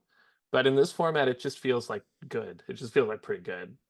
Just because you don't really Yeah, have the time for that. Your opponent's creatures are so big, and holding up mana is a real cost yeah. because of plot and stuff. You may just not. You may Do just end up anything. wasting your turn, Yeah. which is why I really like the. I mean, the tapper is good in every white deck, but I Hmm. like it here because it gives you a way to actually do something. Yeah, and And also like keep yourself from dying. It's also just like I don't know. it's just so good. It commits crimes. It It's commits a 2/2 for crimes. 2. I think And, that's the biggest thing. It commits crimes. yeah, Um, but like this is like a what was that card? Amonkhet Fan Bearer, yeah, and um, there. which I loved, and it's basically the same thing, but it costs 1 mana, and it's a 1/2, but it costs two to tap it. Um, that's a card I thought was just like so awesome. Um, Even though it was kind of slow in that format because that was incredibly fast. Um, I don't know why I was thinking that this fan bearer was basically too expensive, but Sterling Keykeeper, awesome. Like does what Yeah, you want. super good. Um, yeah, that's Azorius. And for Those are those all the keeping decks. track, yeah, for those keeping track, we have talked about every possible color pair. No, for those keeping track, you know what deck is last. And Hmm. honestly, Zach, this one I am surprised about as well. I'm surprised that it's 50.7% win rate because this Hmm. deck blows. Like I have never, I don't think I've ever seen this deck win. Um, and that's obviously blue red. Yeah, blue red is rough. Yeah. It is a spells theme, as they like to do, but specifically cast two spells in your turn thing. Yeah. Which kind of goes with the do nothing plan. And I guess both of these at the bottom being like, hey, take a turn off to do something on another turn is Yeah. not For just in incremental general, upside next turn. is not just like it's just in limited, it's not like a good plan. Yeah. Um, Loan Shark is great, like in this deck. Loan Shark's just good general, but It's fine. Lone check is fine. I mean, it's good. It's a good in a blue deck because yeah, your I power mean, level is generally lower than like the other decks. But it's true. But like I like Loan I like Shark. Lone Shark. Yeah, Lone Shark's fine. Yeah. Don't be saying shit about Loan Shark. Get out of here. Super mediocre. Yeah. um, It might but be one of the better blue commons, but it's yeah, but the this grand scheme deck of things. needs like take the fall and things like that. So you can able like that's like Yeah, take the fall as a single blue for an instant. And it gives a creature -1/-0 or -4/-0. If you control an outlaw, you it's draw a Swords card. to Plowshares. Draw a card. Yeah, you just make sure that the attacker is doesn't deal any damage, and then you get to block it and kill it. Um, Actually, in my experience, it's target opponent must play their Snakeskin Veil now. Basically, yeah. And Um, you don't get to draw a card, by the way. which does suck. Um, but making sure you can play double spells and all that stuff. This deck's like, people are playing like Razzle Dazzler to make like a big dude, but ultimately, like Yeah. playing two spells in a turn is hard. Like you need to make sure that all And your cards. limited, it's tough. You even just with have plot. Yeah, you can plot, but basically it's like every other turn you can do two spells. Um, so much harder than all the cards that say, "Hey, just commit a crime," which is everything you want to do already. Yeah, That's why right. like the blue black deck is better. Or the green deck's just like, hey, don't worry about it. Just play something. It's awesome. Yeah, literally like green is play a good card. Black is like play a card to kill their good card. Blue is Yeah. like play two mediocre cards to put a +1/+1 counter on your To two get drop. slight incremental upside. Yeah. Like it's just On not. your like overpriced because like you don't want a 1/2 for two. So Hmm. like you need to jump through the first hoop to make it playable. Hmm. Although I So kind of like Razzle Dazzler. oh, I do like it too. Well, it also can't be blocked for the turn, so that is helpful. Yeah, but you're always on the back foot because you're doing the whole like save up my cards to play two at a time. It's true. I think the deck also wants to make sure that you can play this town ain't big enough, where you do want to actually return a card that you own to your hand, so that you can have another card to play to do your double spell. Yeah. Um, but ultimately, this deck just hasn't really got there and is not. Never seen one that didn't suck, except your match at the RCQ that we were talking about with the like Terror of the Peaks combo and Yeah, several copies of Repulse and like yeah, two copies of Repulse and some other stuff. just Um, really high power. Like we're talking mythics and rares and uncommons, and that's the reason she went blue red. But yeah, I think that's what your deck needs to be in this color pair. you really do. Like three steps ahead, you want Giralf, the Flesh Right, any of these like big bomby things that are going to be like because like Giralf actually pays you off for playing multiple spells. Like you just Right. have to have one big turn of playing a bunch of spells, and then you're like, all right, we're set. We can win the game now. And that's worth it, saving up all your plots for a Giralf.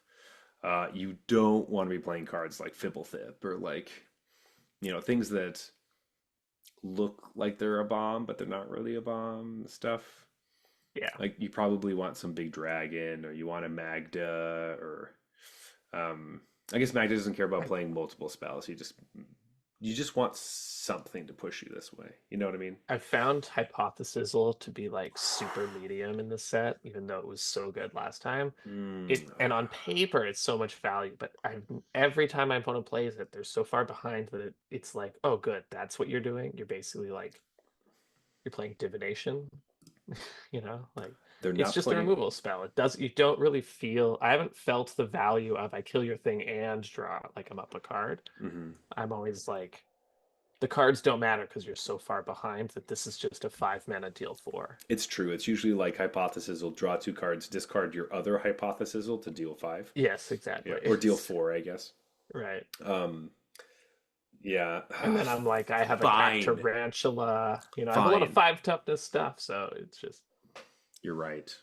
hey, I loved Hypothesis when it was the first time it was around. I was in Grixis every time I drafted it. I loved But Hypothesis. I just don't think it's as good as people think it You is were in in this format. Grixis every time. Get out of here. That was a is it set. It wasn't really is it though. I know. Blue black Wasn't it was the. Is it and Demir? It was is it and Demir, So and I was Is it Demir every time. I know, I but was like, Demir was the best color pair. But I was ooh. very strictly is it in that format. I loved is it, and I played it Oh every yeah, single that's what it draft was. It's because I couldn't always get there on Demir, so I had to splash some red in there. because everyone was playing Demir. Because Right, because of didn't disinformation campaign. yeah. Right. Which, before we wrap things up, we would be amiss if we didn't bring up the new disinformation campaign, which we skipped over during our blue black discussion. Yeah. Um, Intimidation campaign. Not the same. It is it I was gonna say it sucks. It doesn't It suck, doesn't but suck. when you have disinformation campaign in your head, it sucks. Like it's so much Hmm. worse than disinformation It campaign is. was. Every single time Because I. the incremental value is just a ping. All it Hmm. does is it pings, like it drains for one. Hmm. And it replaces itself, and you can do that consistently. But like drain for one for 3 mana doesn't get you there in this format Hmm. because like your opponent's playing a 5/4 trample that gains 3 life. You don't want to be taking every turn to just like drain for one. Yeah. Spending 3 mana a turn. Like Yeah. disinformation made you discard a card, right? Yeah, So that's like, what was crazy. It's like you discard, I draw. mhm. Disinformation campaign was nuts. It And was all you had to so do was yeah. like surveil or something to get it back. Like, what were they thinking? You But yeah. Well, you had to surveil, which was on specific cards. So yeah, obviously this one is it's less easier strong because to. it's easier to commit a crime. But But I do like mechanics that are less like incestuous, you know. oh, for sure. Disinformation campaign, you can't just like if you play that in a chaos sealed, it's like this is useless. Yeah, But intimidation campaign, well, okay, this could be interesting. So I like that yeah. the mechanic is opened up like this, but obviously, yes, it's not nearly as good. And I'll say I do love the commit a crime mechanic as well. I think part of why I like this format so much, or I'm enjoying it more than usual, Hmm. is I think that these are all really good limited mechanics, and Yeah. they play out well too. Like a lot of times you read a mechanic when you play with it, you're like, oh, this was like kind of cool the first time, and now I hate it. Hmm. This is like, no, all of these mechanics feel reasonable and good. They're just good limited mechanics. Yeah, like they're doing a really good job with all of this stuff. And I love how all of the committed crime stuff is once per turn. And Hmm. Like all the ones that really matter, um, which originally was like, oh, that's a bummer for like constructed, but it's like, no, this is easily broken and way too good. yeah, And then it this just is because you don't want it to be about like comboing off and stuff no. necessarily. You want it to be about like incremental value is where limited is at. Hmm. And it's how hard you have to work for that incremental value. Exactly. And the said green just kind of gets it, and the other Hmm. colors have to work for it. Yeah, Uh, but I think that with that knowledge, the more people are used to the set and more like, okay, well, I have to make sure I can kill these certain things, or these creatures don't match up well against these types of creatures, and blah blah blah. Um, you'll start to figure out what's good, or how to combat things, or how to play the blue decks where you feel like they're not really good. You have to reevaluate. Maybe it's not really worth it to plan a heist because it just you can't take a turn off, stuff like that. yeah, Um, I think the blue decks are better than these numbers give them credit for. I don't know if these numbers will ever change because it's so hard to like overcome mhm. Initial, initial. Yeah, once there's a sea of stats, it's like it's so hard to work out of it because it becomes a bit of a self-fulfilling prophecy. But mhm. I think that when I'm drafting now, I'll be looking out for when people at the table aren't respecting blue because Mhm. I think blue is a fine color. It's the worst one, but it's not so bad that you really have to avoid it. Mhm. And you can put some fun blue decks together too. I think that's the other part that Exactly. attracts me to I it. mean, So, I'm looking out for that mill deck all day, every day. like, I don't know what the best blue common is. It might still be Phantom Interference, It despite the probably fact is. that Phantom Interference is not as good as it normally would be. I really like what's the card like? Uh, the jailbreak Scheme. jailbreak scheme. Mhm. I like that card too. Um, I'm down on that card because I thought it was really good, and then I had too many of them, and then it was really bad. See, Um, I'm up on it because I thought it was like super mediocre, and then I had it mm, perform pretty well for me. So I think it was better than I expected, versus it sounds like it was worse than you expected. But yeah, I just thought it was going to be more helpful, but that was one of their cards that made me be like, Cac Tarantula is amazing. Where I right. was like, all my removal is this fucking jailbreak scheme, and they just draw a Mhm. million cards and put it on the top and draw more cards, and then I'm just like, this Yeah. fucking Or sucks. even like Spinewood's Paladin. They're gonna gain the 3 life again. I know. It's like, what the hell? Yeah. Um, I of like as we're talking about best blue cards, as we're kind of rounding this out, I have seen a push for Harrier Strix being the best blue card, blue common. Sorry. Mm. Um, Best blue card is a bit of a no, stretch, yeah, but sorry. yeah. Best blue common, just like a 1 mana 1/1 with flying that commits a crime, and then you get to loot in later games. Mm. Pretty strong because it's another thing that's like, hey, you don't have to do anything, and if they don't counter your spell, you get to loot. Or sorry, if you don't get to counter their spell, you loot. Right. Ends up being really helpful. Um, so, and it's actively like doing something. So It ended up not being enough because the biggest issue with this card is that the Raven exists and it's good, and so opponents will have a 2 mana 1/2 that drains. Yeah, But I don't know. We'll have to see. We'll see how it shakes out. I'm excited for the Pro Tour this weekend. I'm excited to see which decks do really well in draft as well as standard, and we'll be talking a lot more about that next week. But I want to see if these numbers hold up, or maybe we get some blue decks coming out going 3-0. I don't know. definitely could be. I mean, blue is one of those colors that performs better in the hands of pros than it Hmm. tends to in the hands of us Mere mortals. mere arena players. Yeah. But I, if I had to make a prediction, I would say like the best decks are just going to be someone who had the green white seat. Hmm. Um, Probably. it's just so hard to keep up with that deck. Yeah. If there is one, honestly, like my weird top eight, there Right. was no green white seat because my pack literally had one green card. My opening pack had one green card in it. You're just like redo. I don't Yeah, like I this was like, draft. what? I don't No really green get cards in this. my pack. Judge. Like I opened my pack and the only green card is like I don't even know what it was. I'm pretty sure it was like maybe Map the Frontier or something. Where I'm like, I can't really Ugh. that or like Gold Rush. I'm like, I can't go into green because I opened a Gold Rush. You know, it's like this is just Yeah. not I what mean, you Gold want. Rush is good if you're already green. Yeah, I'm just not gonna pick. I'm not gonna look at a pack with no green cards and be like, oh, sick, I'll go green because Gold Rush. Like that's just not. Honestly, Gold Rush is one of those cards that I actually think is really good, but I cut it so often because I want Snakeskin Veil instead, and I'm only gonna run so many combat tricks. Gold Rush, like this is the kind of card that would be like bonkers in green red with like a Magda or something.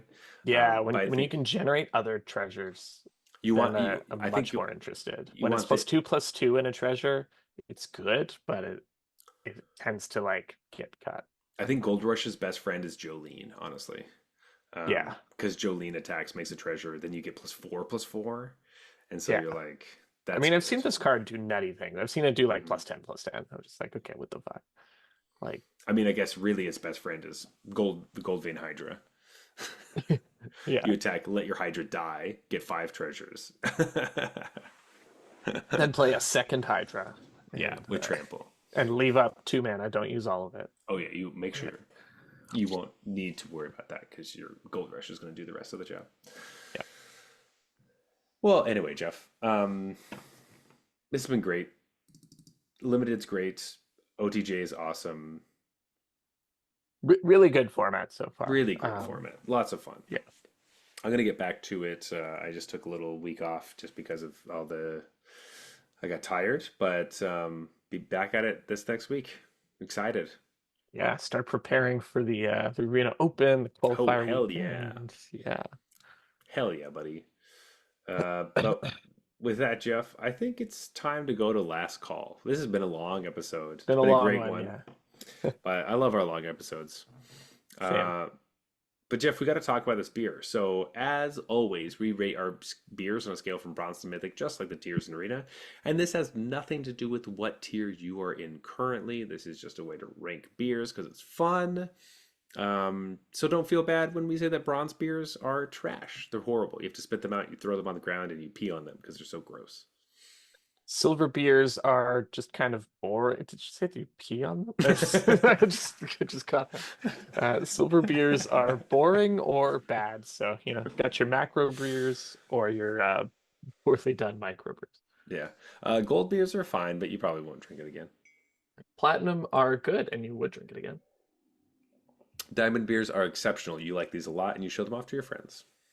Mythic, best of the best. These are the green and OTJ of the beer world. These are Hmm. top notch, and you know, it's the reason you like beer. Yeah. Jeff, is this the reason you like beer? This beer right here, Disco Soleil. Are you asking me if it's mythic? I would. Spoiler. I'm not going to give it mythic, but I I did like it. I think there was a part of me because I came in being so sure that this was going to be like the Vermont. Like there's a beer I really love. called Sip of Mhm. Sunshine. And I was like, this is probably them like creating that beer, their version of it. Oh, so you haven't had this one before? I thought you've had this No, one before. Okay. no, no. I've had this brewery plenty of time, but not this actual beer. And this just wasn't that. It's not Sip of Sunshine. It's just its own thing. And when I look at it, it's like by citrus, they mean kumquat, Hmm. um, in particular. So it was just different than I was expecting. But then when I got halfway through, I'm like, it is good though. It's Hmm. just that I had a very specific expectation in my mind, and this wasn't what that was. And that expectation was built out of like basically nothing. I just like invented what I thought this beer was going to taste like, and then it didn't taste Done like that so many that. times. Yeah. So many So, times. um, so that leaves me like unsure where to rate it because at first I was like, what is this garbage? And now, then by the end, I was like, okay, once I throw out the random expectation that I had that was based on nothing and just try this beer for itself, I do like it. Like, it's Yeah. good. Uh, Because my experience was the exact opposite. So oh, I interesting. didn't know what to think about this, but I knew that it was like a citrus IPA. And the first sip I had was like, whoa, that is like orange flavor. Like orange. I don't think I've ever tasted a Yes. beer that had so much orange flavor in it, especially one that's like citrus. You always get grapefruit. You know what I mean? Hmm. Sorry, not a citrus. I meant to say IPA. Um, Right. When, like yeah. IPAs tend to be like citrusy, or like you get sour beers that also have like, berries or strawberry, that kind of like soury notes, but you don't get orange a lot. You get it in like wheat beers sometimes, but usually that's because they put oranges in it and things like that. Like an actual piece of orange, like shock tops or whatever. Yeah.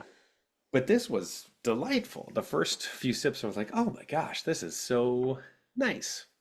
And then as I started drinking more of it, I was missing the orange note more and more because it was like first initial It hit. transformed into an IPA. And then transformed into like a pretty bitter IPA. That wasn't as like, I really loved the juicy ones, those are my favorite. Where it's You like, you gotta try Sip of Sunshine. That which is like big body, that's just so like good. so juicy. Yeah. Um, so this one was less juicy than I wanted, but basically everything that they like said it was going to be, Yeah. and like that first orange hit was enough to be like, oh, this is pretty great. Like I really like this. Um, but it also leaves me in a weird space of like, am I going like I'm excited to drink all the other ones that we have from this brewery. So I don't know if I start high and then move from there. Do I start low and go up? Like I don't know. Um, Yeah. That's basically exactly where my head was at too. For me, this is like it's either platinum or diamond. yes. I'm gonna go platinum because I have high expectations for the other beers from this brewery. So I want to give Perfect. it room. I want to give it room to go up, you Okay. know? I think I'm gonna say the same thing. I'm gonna say platinum, like really high platinum. Yeah. Like we were like at the very beginning, I was like, "Oh, this is diamond for sure." But as I drank it, I was like, "Okay, we're bringing it down a little bit." Yeah. Um, And see, I was like, oh man, I really thought this beer was going to be mythic. And then it's definitely not mythic. And mhm. so then, I was like, it's gold. Fuck this beer. And then I was like, okay, well, that's a little harsh. Let's try and Okay, figure out where we actually are on this one. yeah, this beer is not a Baron Bertram Grey Water for sure. Yeah. So, Yeah. 'cause fuck that card. I don't want to dump this beer out and then pee on it. So, It's not bronze. yeah. No, platinum for sure. Um, Good beer. Excited to see what the rest of them are. Yeah. But Hoping this is DDC's worst performance, the ones yes, that I got. Platinum. it'll be really exciting. We have some fun beers for the future, Oh my folks. God. I'm pretty excited. You'll have to wait to find out what they The whole are. reason Zach does this show is to just make me drink weird and bad beers. I'm It's pretty sure. true, actually. I'm I not need even sure he plays Magic. He's just to. I just bribed all my opponents at the RCQ to let me go to the top eight. yeah. And then when you were watching me, I couldn't do it, so I had to just lose. Yeah, you bribed them with like a bacon Yeah. cheesecake sour. Bacon cheesecake. I would drink that. That'd be interesting. Was that like lactose and like Ugh. Salty lactose beer. Anyway, Jeff, let's go to last call. Or sorry, Yeah. we did last call. Let's go to closing time. Uh, if you want to talk to us about the weirdest beer you've ever had, you can always find us at Arena Regulars on Twitter and Instagram. You may also find us on MTG Arena itself. Our username will be Arena Regulars Podcast. If you want to talk to me personally, the best place to find me, honestly, you can find me on Twitter and Instagram, but go to my Twitch channel. I stream Monday through Thursday from 10 to 2 Eastern Time. My name is regular_Zach. But Jeff, where can they find you? Best place is our Discord channel. If you want sweet limited combo brews, we got people posting those. Or if you just want to see my sweet hand that had, one creature and then a bunch of counter spells. I love to share those with you too. The link to our Discord is in the show notes down below, and I'll be regular Jeff in the Discord. Please leave us a comment on all of the places you can comment for us. Leave us a review on Apple Podcasts, follow us on Spotify as well. Most importantly, though, of all the different things, you can reach out to us. We really appreciate that. But if you can just tell your friends about the podcast, it means a lot to us. Anybody you think would enjoy the show, send them our way. We'll help them have a good time. This has been the Arena Regulars. Reminding you that Barham Bertram Greywater fucking sucks. Good night.